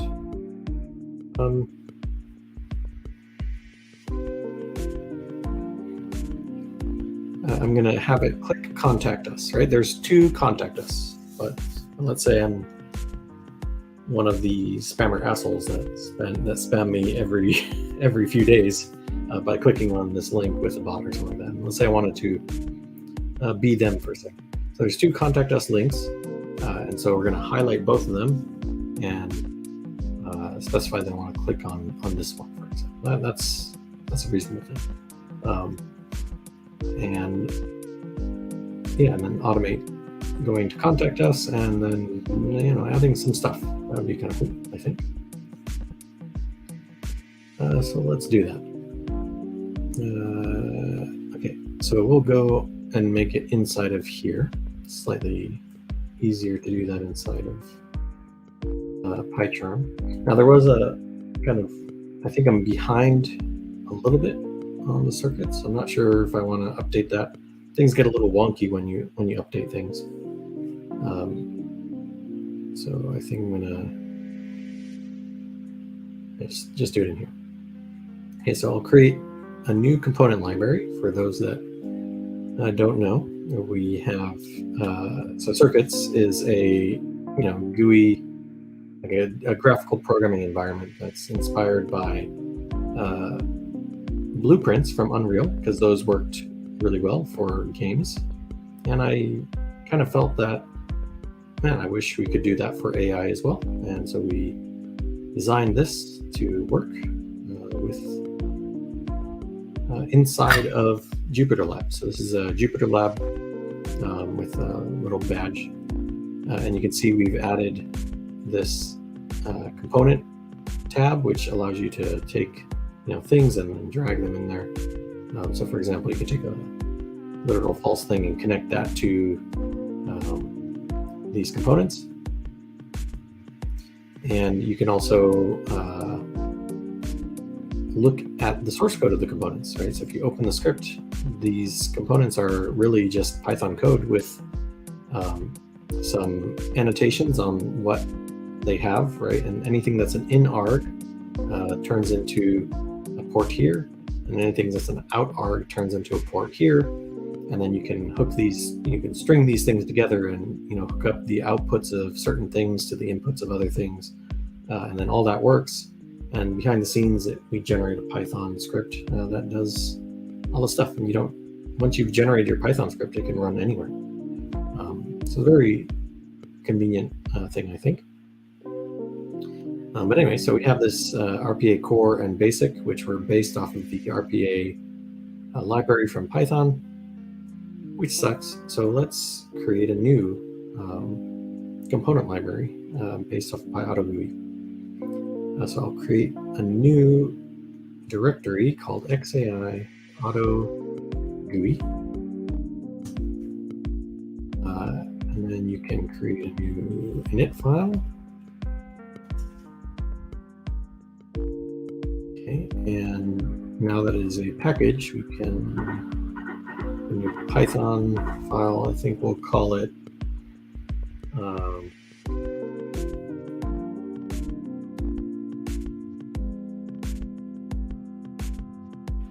I'll just call it components.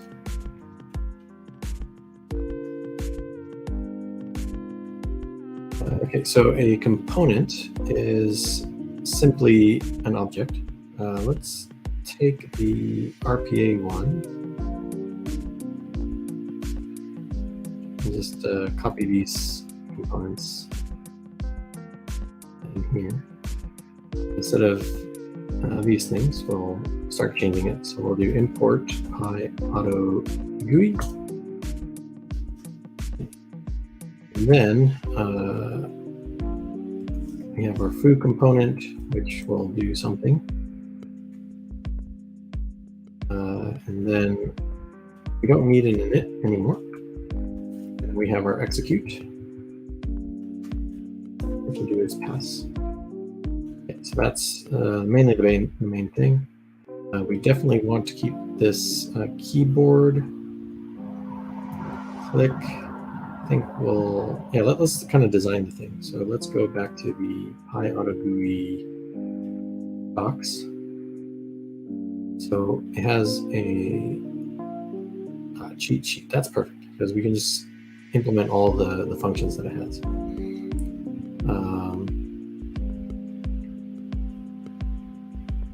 And it has a nice pause thing, failsafe, mouse, drag to. Yeah, this is pretty great.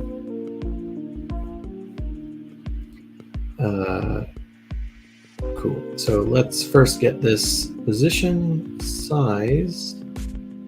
Yeah, let's get those two things in there.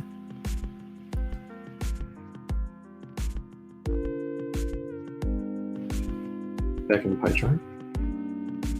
I don't think we need any of these things. Okay, so let's put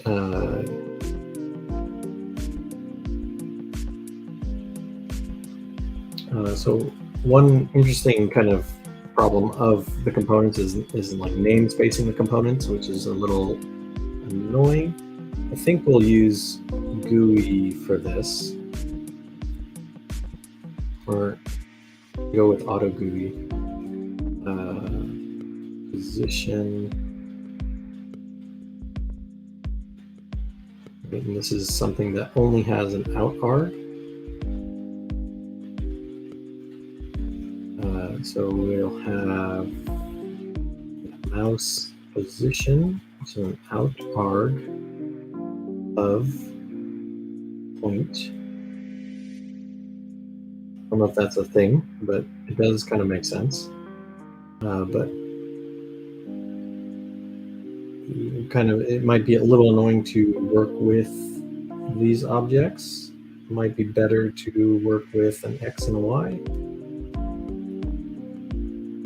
Arguably, let's do that. So mouse X would be a int, and then mouse Y is an int.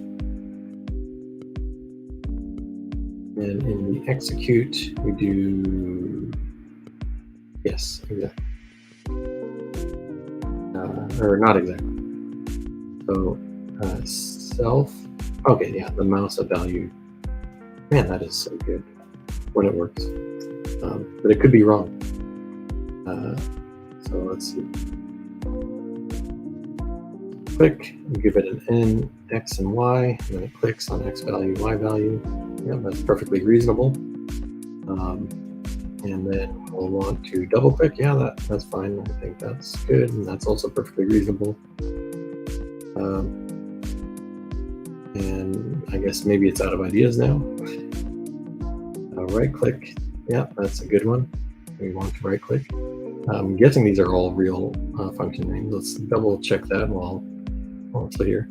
Yeah, so they use this kind of camel case. So we got right click, middle click, double click. We have scroll, hotkey, that's a good one. And then key down and key up. Screenshot functions. So let's also do a screenshot. component rehover. So before we do, yeah, we don't need to necessarily do everything, but screenshot.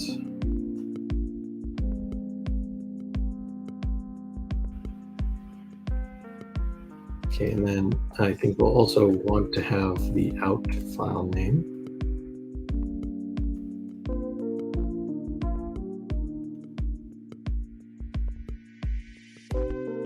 Do we? I mean, you're going to be having the in file name, so we need the out file name. That's kind of dumb. Or if we even want to specify the file name, probably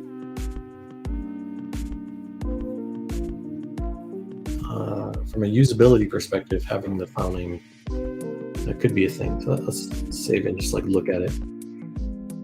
Okay, so I'm going to create a new diagram. And now we should have an auto GUI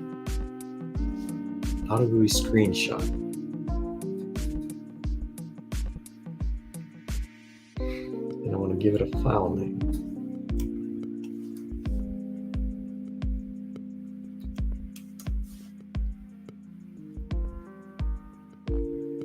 Save that and reload. Okay, so we give it a file name, or we want it to generate a random file name. Good question. We could make it that if you don't specify a file name, it will screenshot into just some random file name. So that is a thing.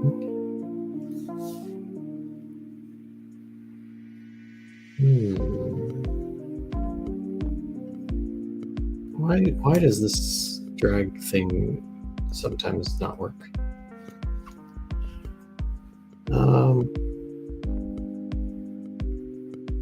Yeah, I should probably download fresh wheel.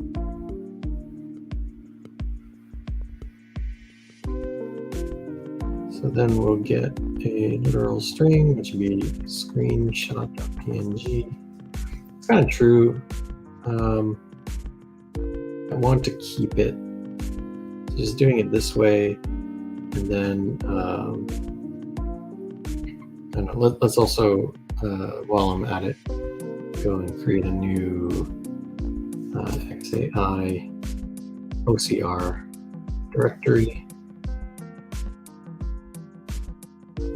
with simple init. And then we can create a new Python file called components. Import easy OCR. And then, who's Joshua Duffy?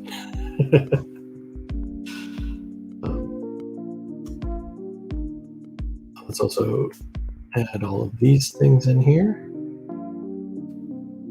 Okay, easy OCR. And I'll have an XAI component. Give me a reader.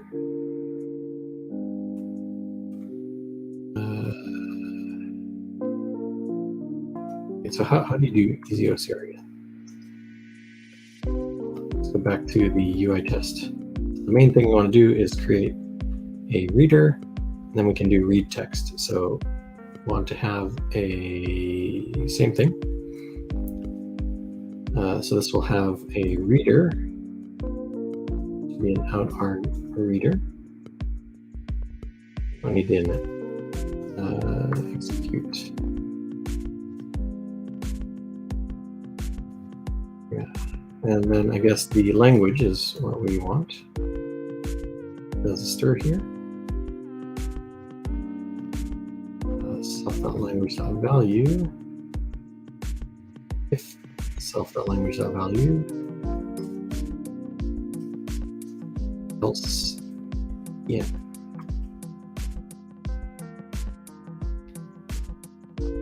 Okay, so that will give us a reader. And it's kind of annoying to pass that reader all over the place. So this is one of those things where it's like best to kind of put it into the context. So it would be like easy OCR init, and then we take CTX easy OCR reader is equal to that. We don't need the out arg. We just have easy OCR init with a language. And then once you've done that, it will then use that. And we can read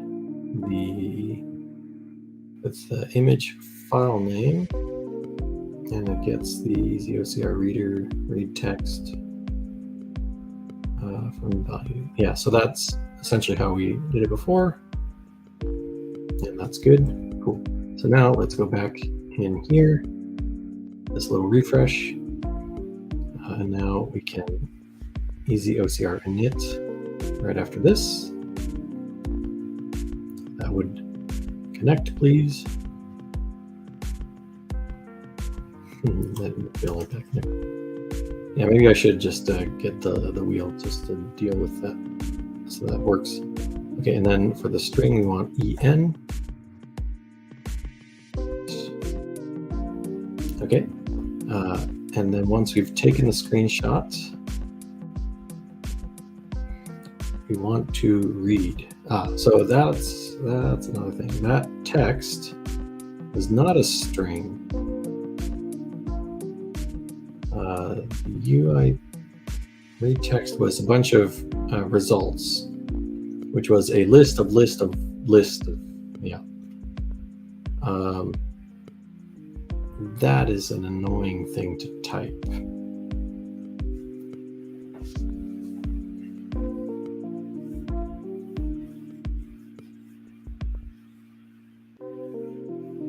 Very annoying thing to type.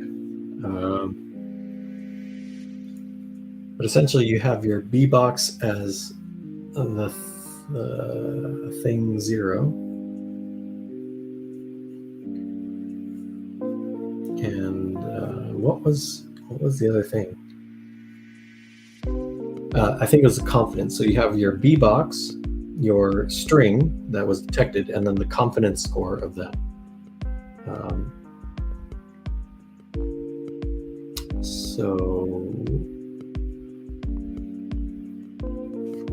So let me grab this. This has a great link to the recent runs where you can grab yourself a wheel. I think that might be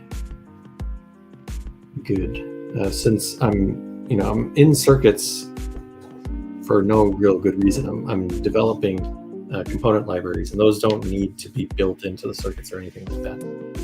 So I can probably save myself some hassle by just using the wheel. So let me go to GitHub and do that. Circuits.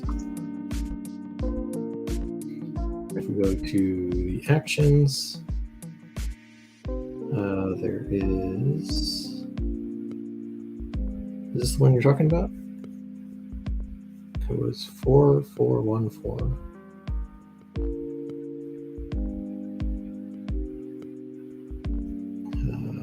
151. This is virtual brain stuff, so I think it's this one. Could be wrong. 3857. Yeah, that's interesting that they updated their PR there.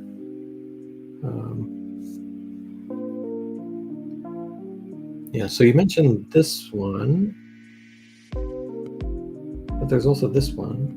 Okay, Python package. Yes, this one. So we want to go here, and that should have the wheel, and we can download that, which doesn't take too long. And then in PyCharm, inside my VM, I can pip install that wheel. Downloads, and it was called Xircuits wheel. And we have a few. Let's see what zip file. I need to unzip it. I think I need to unzip it. Okay. So now we have the wheel in there. We can pip install, downloads, circuits, wheel. That one, circuits wheel --8 circuits wheel 170. I num wheel. Okay, so now I can rerun circuits, the latest version, and get rid of that, and go back to here. Close that up. And in PyCharm, we will have this into a new Chrome window. Okay, cool.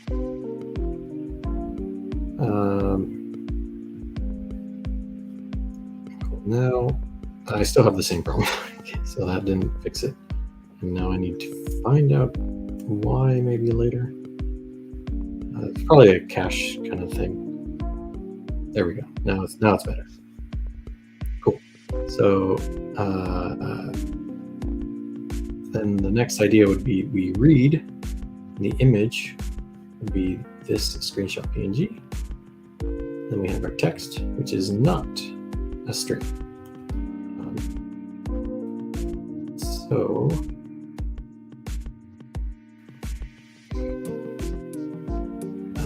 what do we want to do here?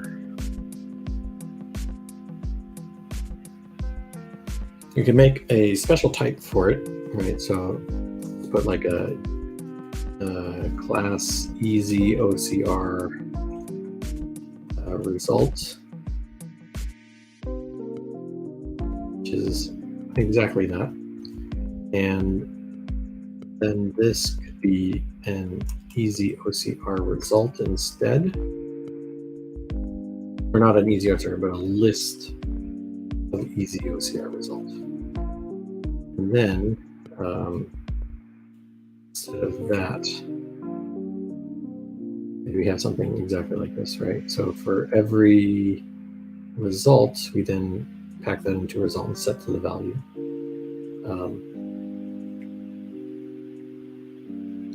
And that is kind of nice, right? Okay, so now that we have that result, we can reload the node, and now we can see that it has an object instead, which is kind of cool. Or it's a list icon, right? I think that's the icon for a list.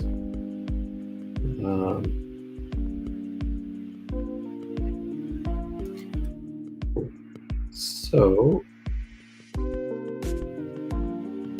then the next thing that we had in the UI test was like this for results and results if the thing is discussed. And then we click the stuff. And what we want to do now is like see if it's a about us or contact us event, right? And then get those results out from there. That's pretty cool. Now that would be cool. You can do that. I can see where the difficulty could be. Because we have a loop component that is essentially based off of a condition. And that is no good. So we'll need to make a for each component, I think. Let's go do that. So the control flow, we have this branches pie. And I think what we can do is we have a loop component that we can make an XAI for each component.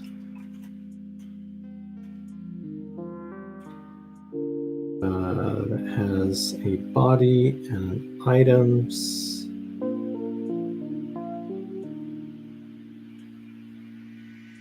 Man, that is surprisingly good.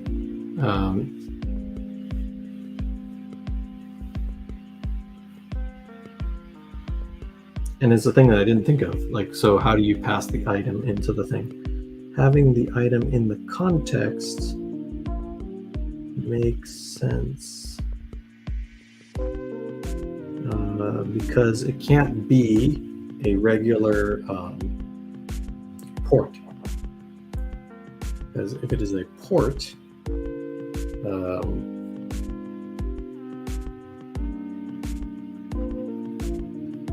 the way the Python is generated is not going to work out.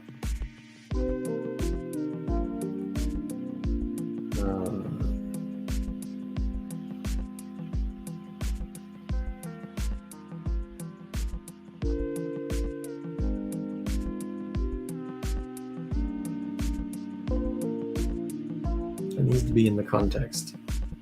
So we do have these mutable variables, right? And then there's a get variable component.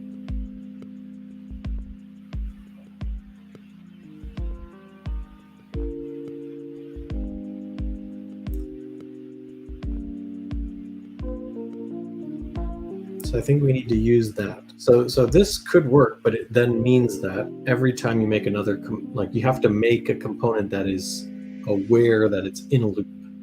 And that's not really what we want.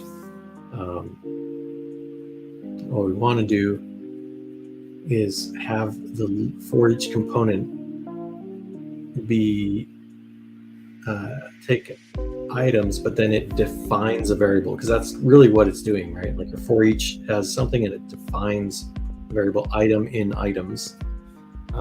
So I want it to have essentially the same ref here, like that.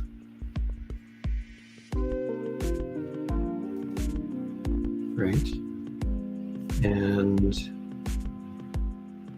then now we need to do it this way.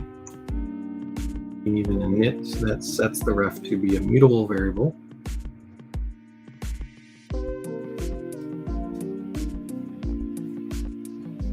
Yeah. And items will get set properly. Body, yeah, I think we made it so that body gets set correctly too. Okay. And then self.name.value.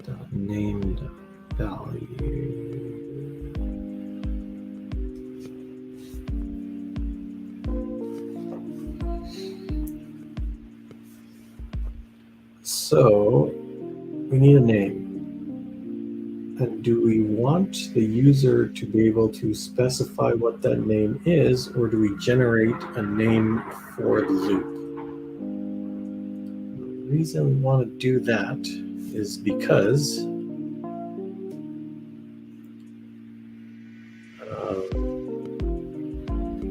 for each component, you're going to have a ref, and you can have another for each component, and this ref, if it has the same name as this ref, they will overwrite each other in the context.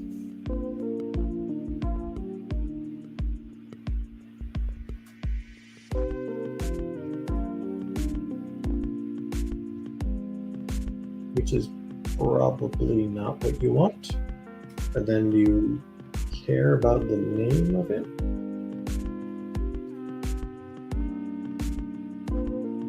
I guess so. If we had a break component, then yes. So I think we'll do that. So name value. So we don't need the value in the thing, we just need the name.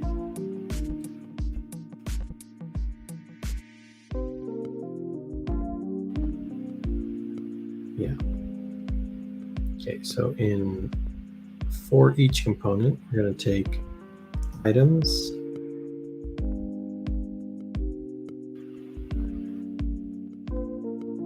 for name in thing. Do we want to have name as in arg string, our name, right? And then the ref And then in do,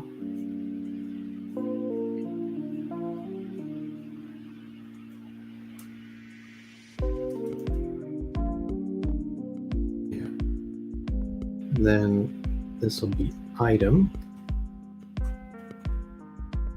then self.ref.set function context self.name.value.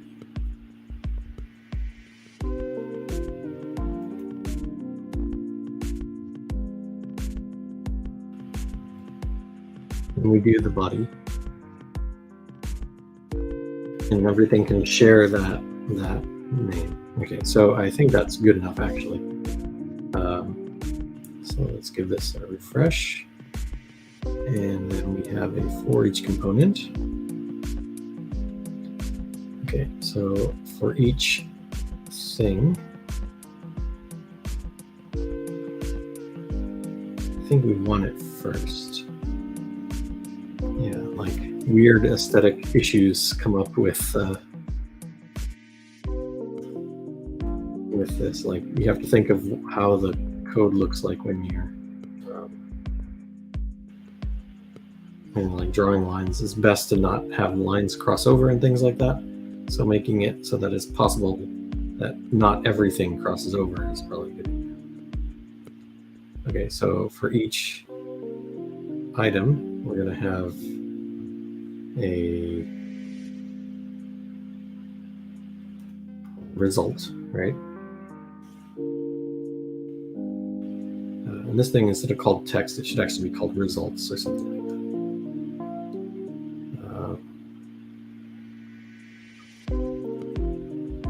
And then we'll have the body, which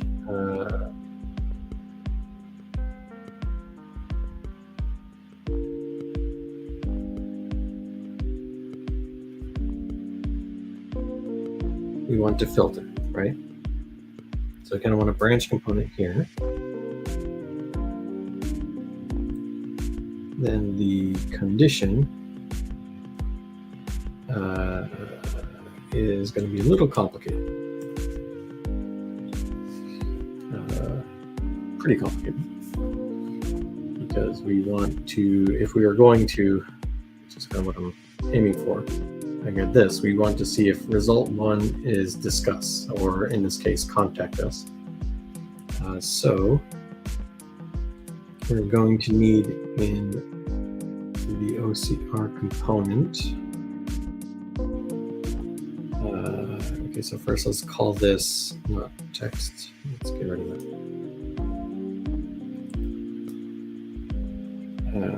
Call this results. So results.value is that. Then we have a component called class easy OCR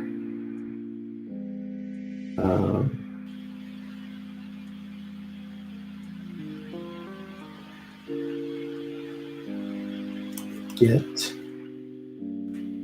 result text.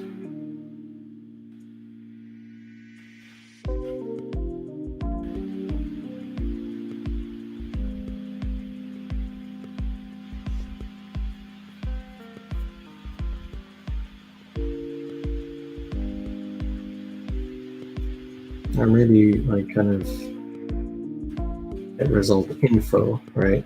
And then we'll have the text. Then we have the B box. We can also have the X, the Y,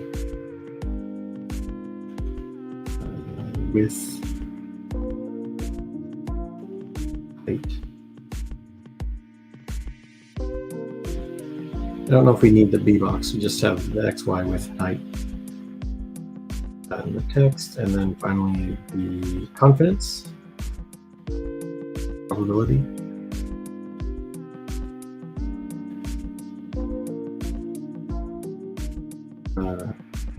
So confidence is the prob, value, the y value, the width is 2, 0, minus 0, and that's pretty good. Okay. So with that, we can go back into OCR, and then let's refresh this list. Okay, easy OCR read. And the image is this thing, right? Then we have the results, which will go to a for each component. The var name is result.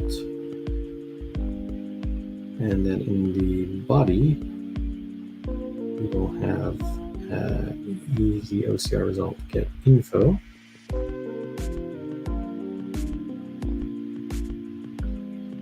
So we get the result. That did not connect.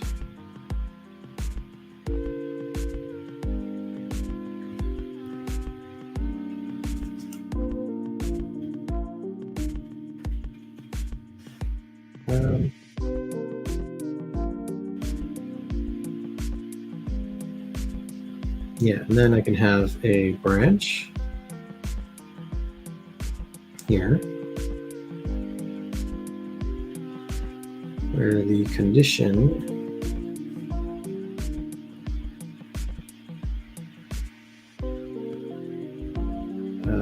we didn't have a good way to do that, right?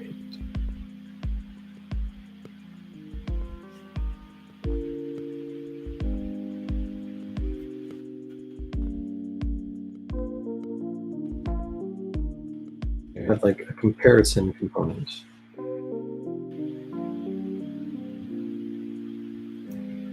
Yes, that's what it is. So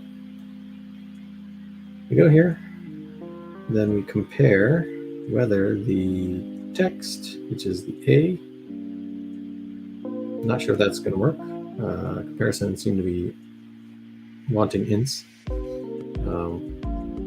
but it's Python, so we're all loosey-goosey there. And I can take the literal string, which would be contact us. Put that here. And it's funny that it didn't like that while it was okay with the text. So let's open this comparison components and make this be, because we're using a val, then this really should be any, not int.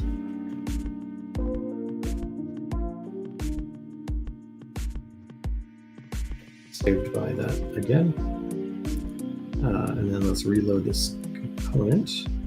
Okay, so the text is there, contact us, and then we're checking that. Let's also get this.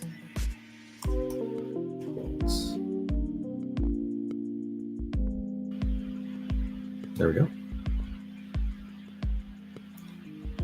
And now based off of that, we have a thing that we can branch on. So you do a quick branch component.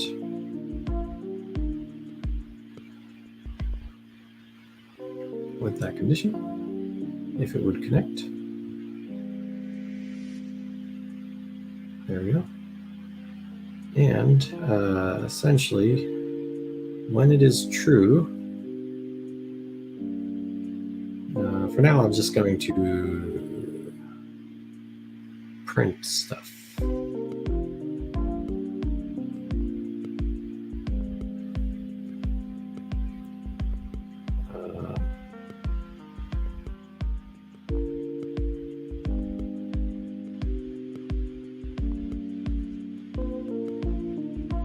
Yeah, let's print the ref. Okay, so when true, we print. When false, we do nothing. And then the branch will be done. There's no else. And then when we're done with the for each, I think we can, let's also print done or something like that.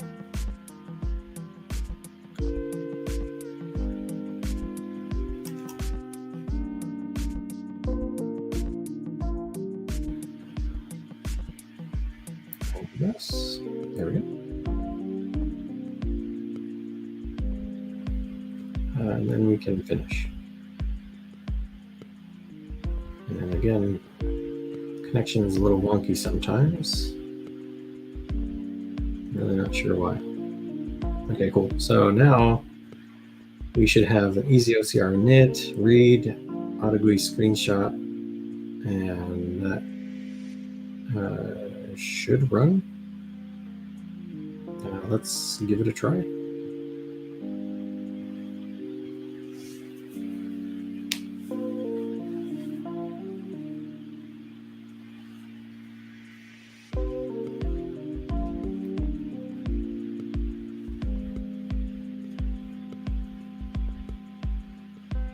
For each component, type object is not subscriptable.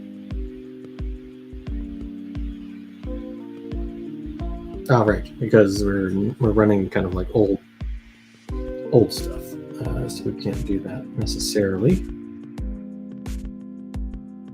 We go back to branches, and then this is a list of any, but it's just going to be a list. Can't be any more specific. Let's go back here. Close that. Save. Compile fine. Let's start and pick a kernel.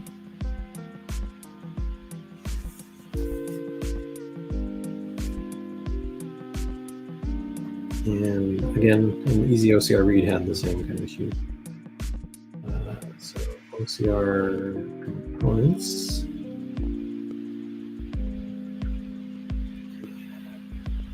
Let's just do that.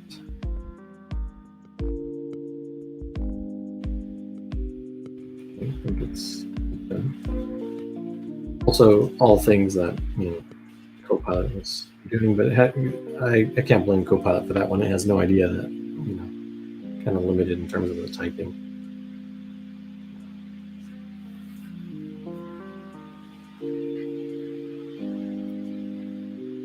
Okay, so executing init, then it's reading. There's no contact us in here, so yeah, it's not going to find anything. But we can fix that. Instead of contact us, why don't we look for literal?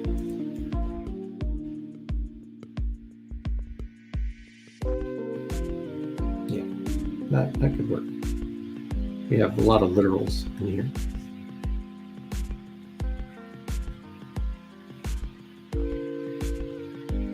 And let's let this thing finish.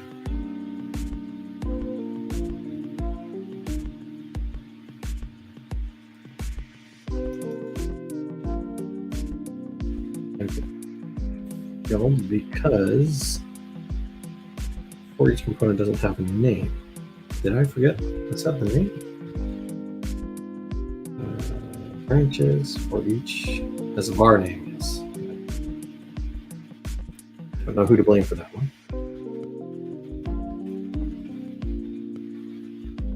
Var name. Yeah. And it does the body. Until there's no body, and I'll do the next item, do the thing, and then finally do the next item. So that looks correct. Over here, close that, save, and we'll run it. You can see how it's working. If this works, I think we might cut the stream off a little early because it's getting to be a little too productive, I guess. Have all this stuff kind of working. And the rest of it isn't very interesting. I think you'd just be implementing all the stuff, but man, like Copilot adds so much. Like, it makes it kind of really easy to churn out this kind of boilerplate. So why don't we get rid of that? Right? Like, that would be so cool if you could have it automatically do the thing. Yeah, so Mansar has a good point. When we run with CUDA, this is going to be a lot faster. It probably runs in like a second or two.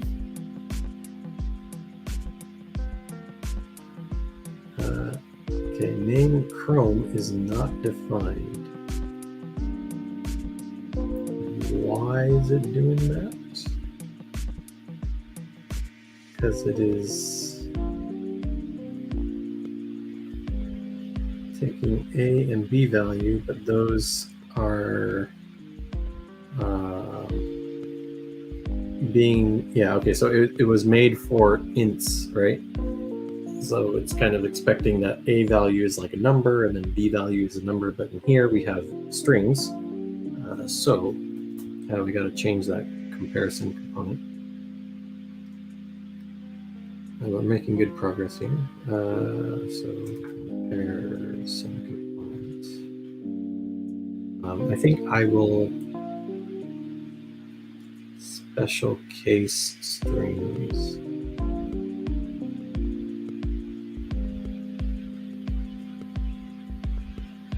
Yeah.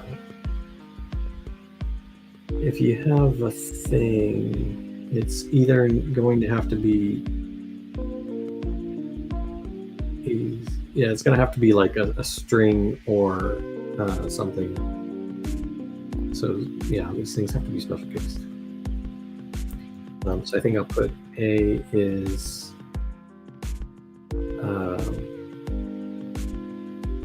self.a value if not quite right. Yeah, let's do that one. That one was more correct, except for what we want is this plus self.a value plus make it a string. If it is a string, else just do what we were doing before. And B is the same thing. B.value, yes, and then self.out value, it's eval a self.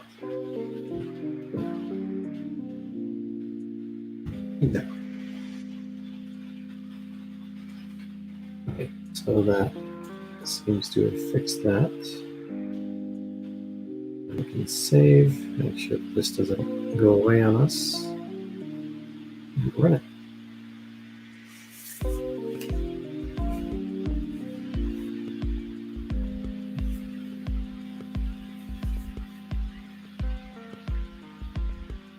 This iProgress not found thing is an interesting thing, but I guess there's nothing we can do about it.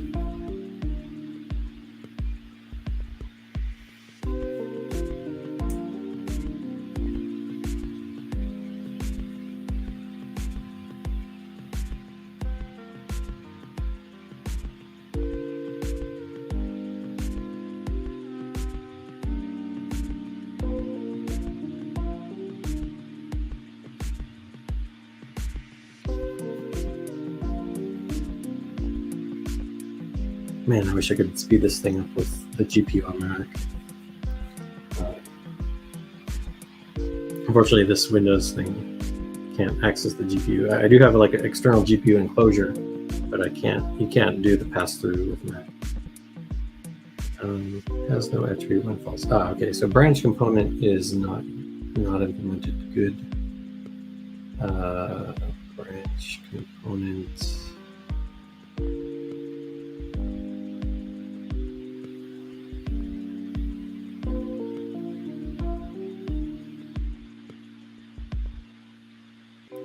If condition that value.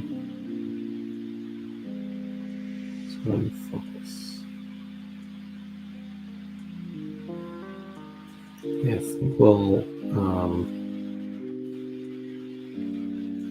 as a component, so you should already have the goal when true, when false, and condition. So we'll do the init.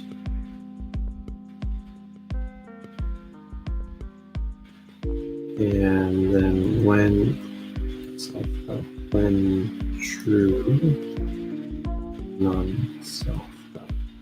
False is equal to none is all we need, I think.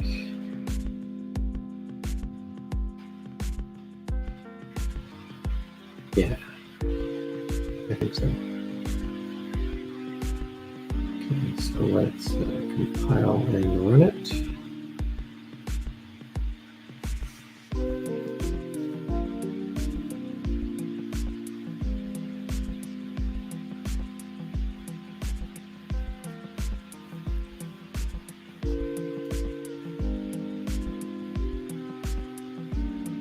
On battery life, 8% battery. So I do think we'll probably want to cut it short. Let's see if it's easy for me to give my Mac more juice. I kind of use my Mac with a dock, and the dock is not powerful enough for the 16-inch MacBook Pro. So even though I have a dock, if I'm doing the streaming thing, I need to plug it in, because otherwise it will run out of battery. That's annoying. Quite annoying.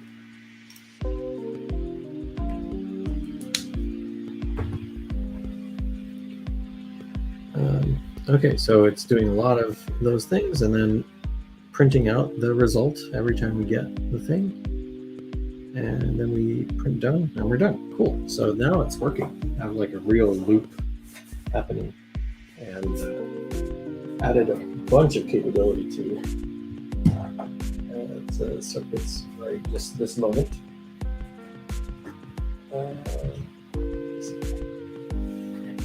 Let's see if I can do this without turning off the screen. Be right back.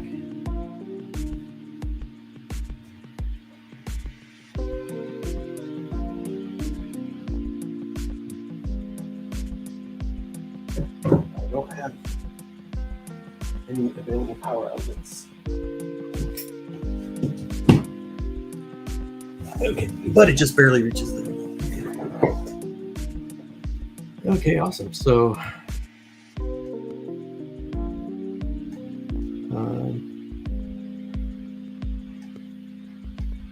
let's see if we can turn this into a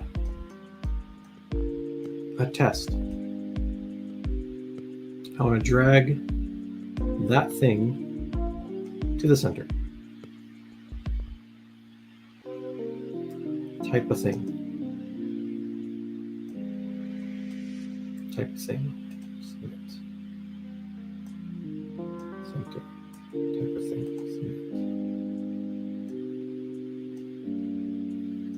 Okay, so it won't work on true.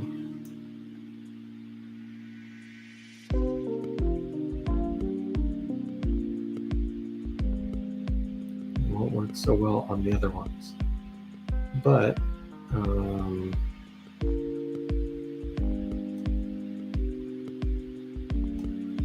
I think we could automate that. So literal true, literal false, we'll do that. A literal list will ask you for a thing. Literal tuple will ask you for the thing. Literal dict will ask you for a thing.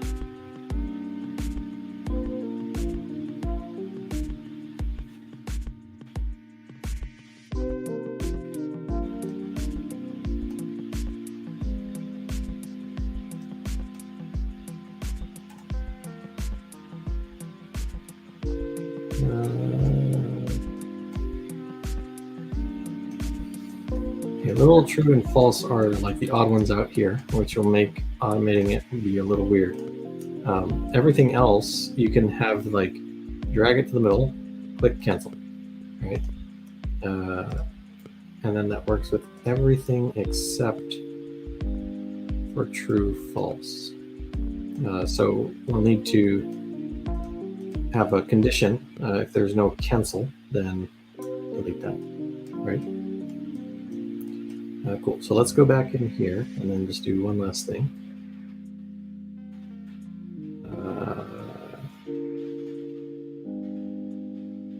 Auto GUI components, we have position, click, double click, right click, screenshot. And I want an XAI component called hover is perfectly reasonable, I think. And then XAI component, you're right, that's actually a good one that I do want. So we'll just add it there. And then class, right, enter. Ooh, that's a good point. We want enter at the end of it.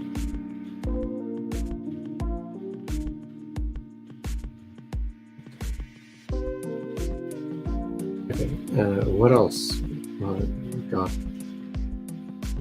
right tab. No. Okay, so what I want is auto GUI drag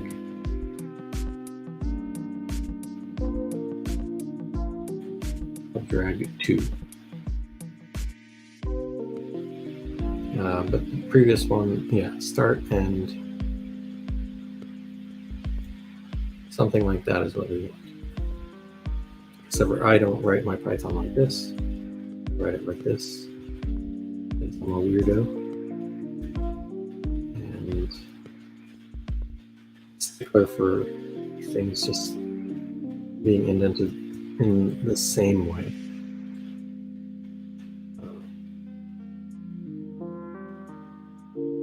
Okay. And I don't think I necessarily need all of these things, but yeah, let's put left drag to.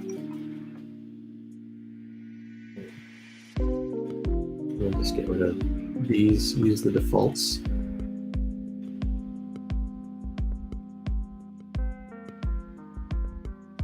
And before the drag to, we need to position, right? No, we need to move, or yeah, we need to hover first.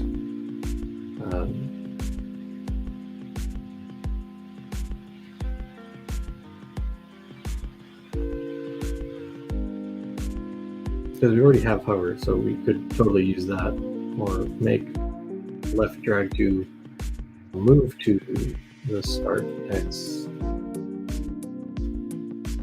start line.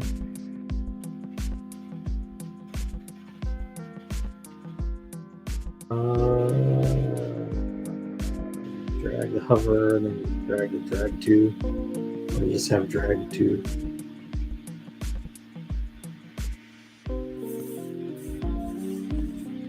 That's a tough call. Like make people use two things or make people do one thing.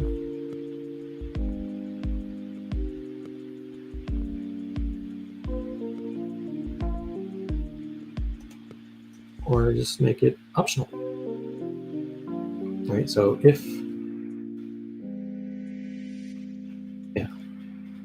there's values, then we're going to move that, and then otherwise we drag to the left.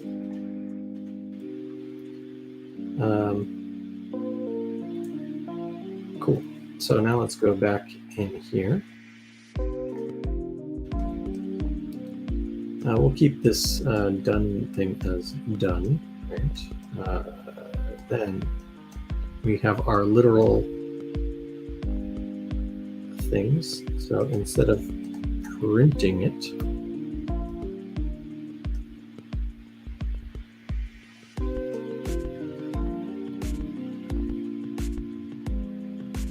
we will RPA onto auto GUI, we're going to hover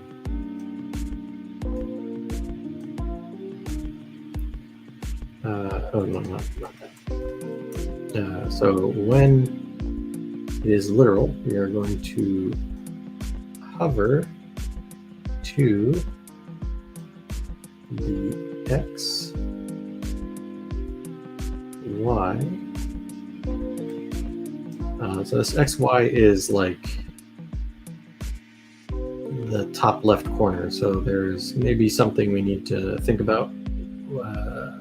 Like maybe this can get us a center X, center Y, as well as the XY. So that's kind of convenient stuff. And then we are going to drag, left drag to,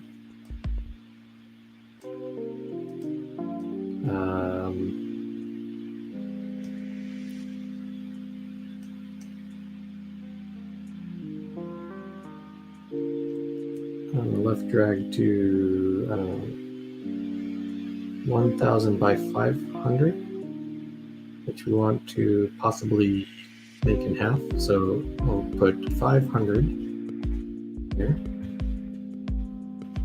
and 250. If it'll let me drag, okay, fine. I'll do it the other way.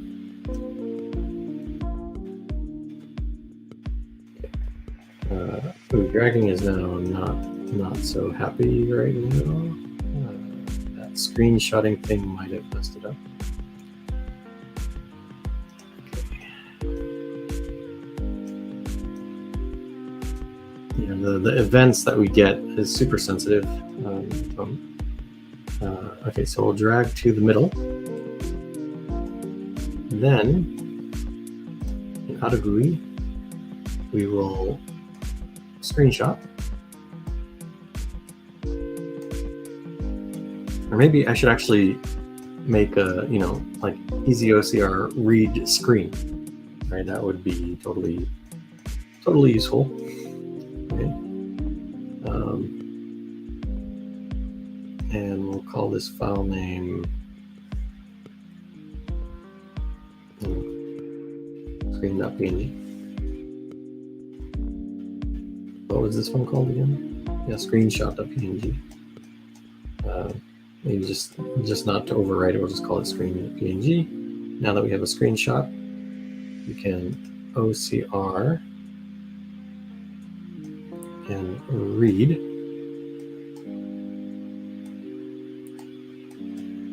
the screenshot, screen.png, and then we want to have an interesting comparison.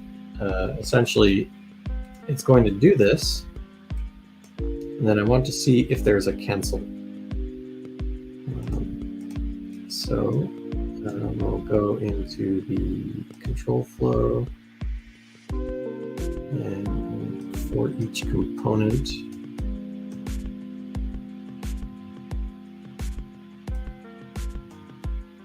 where we take these results, make a new var name called, which we don't want to do the other things. We don't want to call it result, but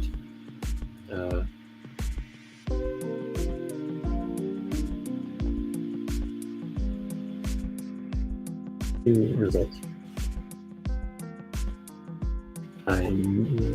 Naming things is not gonna go away unless maybe we can make ChatGPT tell us what the names should be. Okay, so now we have for each component, and for OCR we want to get the results info of this thing, right? And then I think we need to have a comparison component.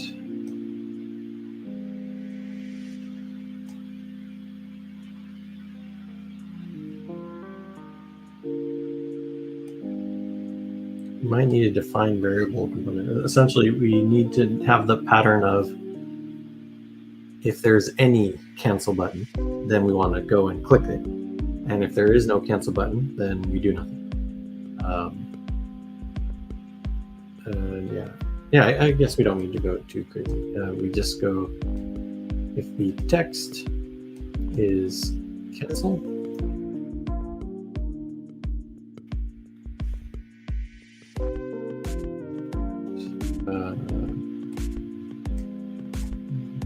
was that a capital? Yeah, it's capital. Right. So if the text is equal to cancel, and hopefully the OCR picks up on the cancel button. And if so,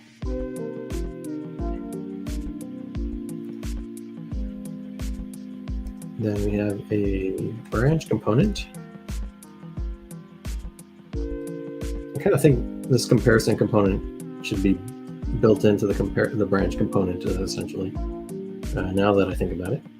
But anyway, okay, so when this is true,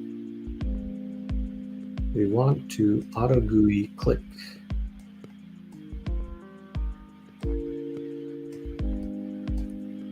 The X and Y of the cancel button.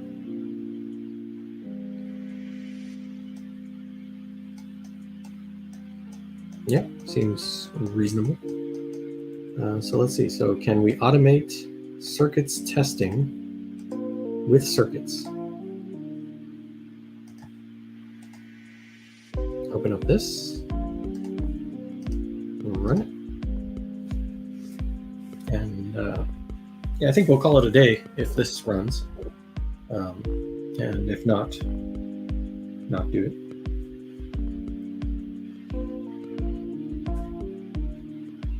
Or just call it a day in general. It's 1 a.m. About a good time. Usually we're running for 1 more hour, I think, but kind of feel super productive today with Copilot.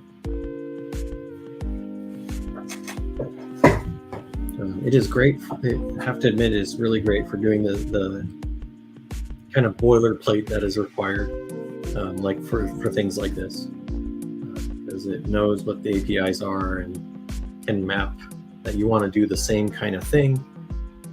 So yeah, that's super convenient.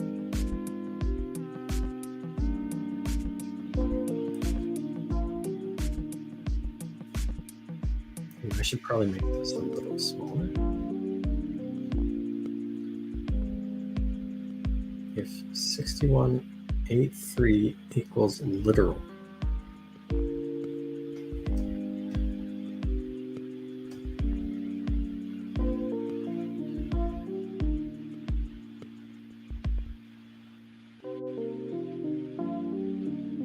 aha. So we need to escape this double quote, essentially. Very important thing. That is worth doing. Okay, so let's go back to the comparison component.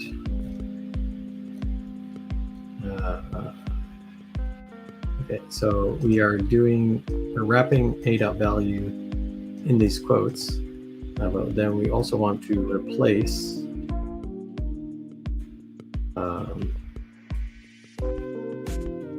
those with backslash.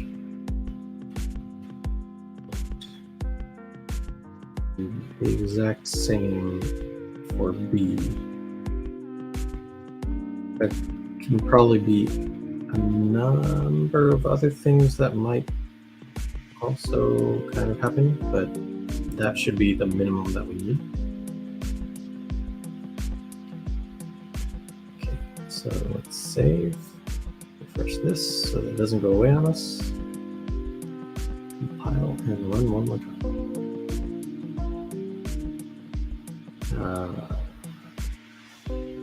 There's another literal here which I don't want.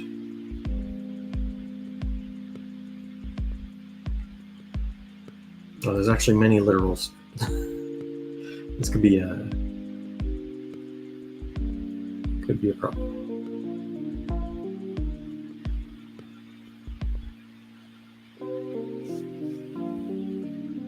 Yeah, actually, the first thing we should do is like open a new circuits diagram as part of the test.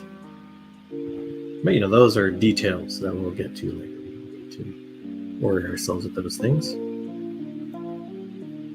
But yeah, there's maybe if I can get, I'll run it again like this, where there's no literal in the canvas. And let's see how well this works.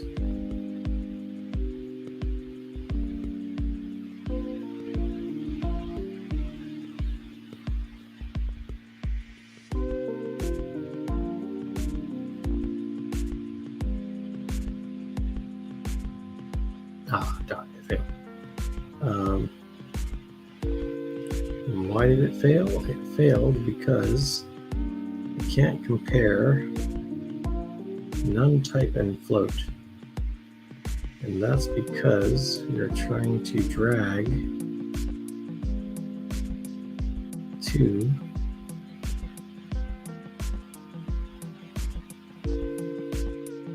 self.duration.value, which I didn't specify how long at all. So okay, it's no longer as happy. I don't know, let's do 1 second. That seems perfectly reasonable to me. Drag for 1 second. Okay, so let's save, compile things, move over here, and then run it. Move this down.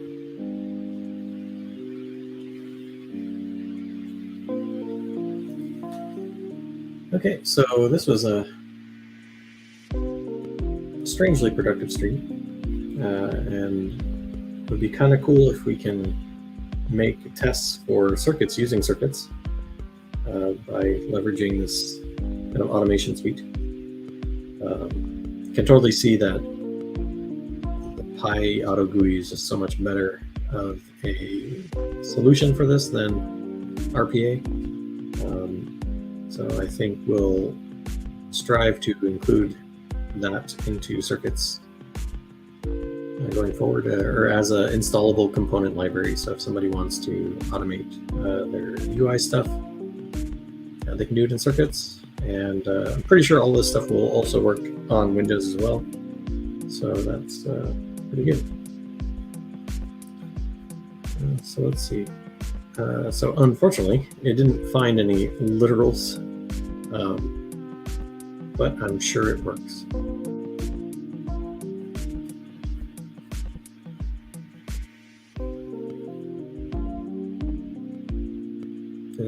If I didn't miss something, but it could be that it's not so great with capitals and things like that. But anyway, those are small beans, simple issues that can get fixed by working on it. So I think I'll sign off for today, and see you guys next week, same time, same place, and can't wait to see you guys next time. So thanks everyone, and catch us on our Discord community, or send us an email if any of this looks interesting to you. Just make noise about it. Let us know. We'll be happy to help anyone out who is working on, or who wants to help, like automate things with GUI diagrams like this. So yeah, see you guys later.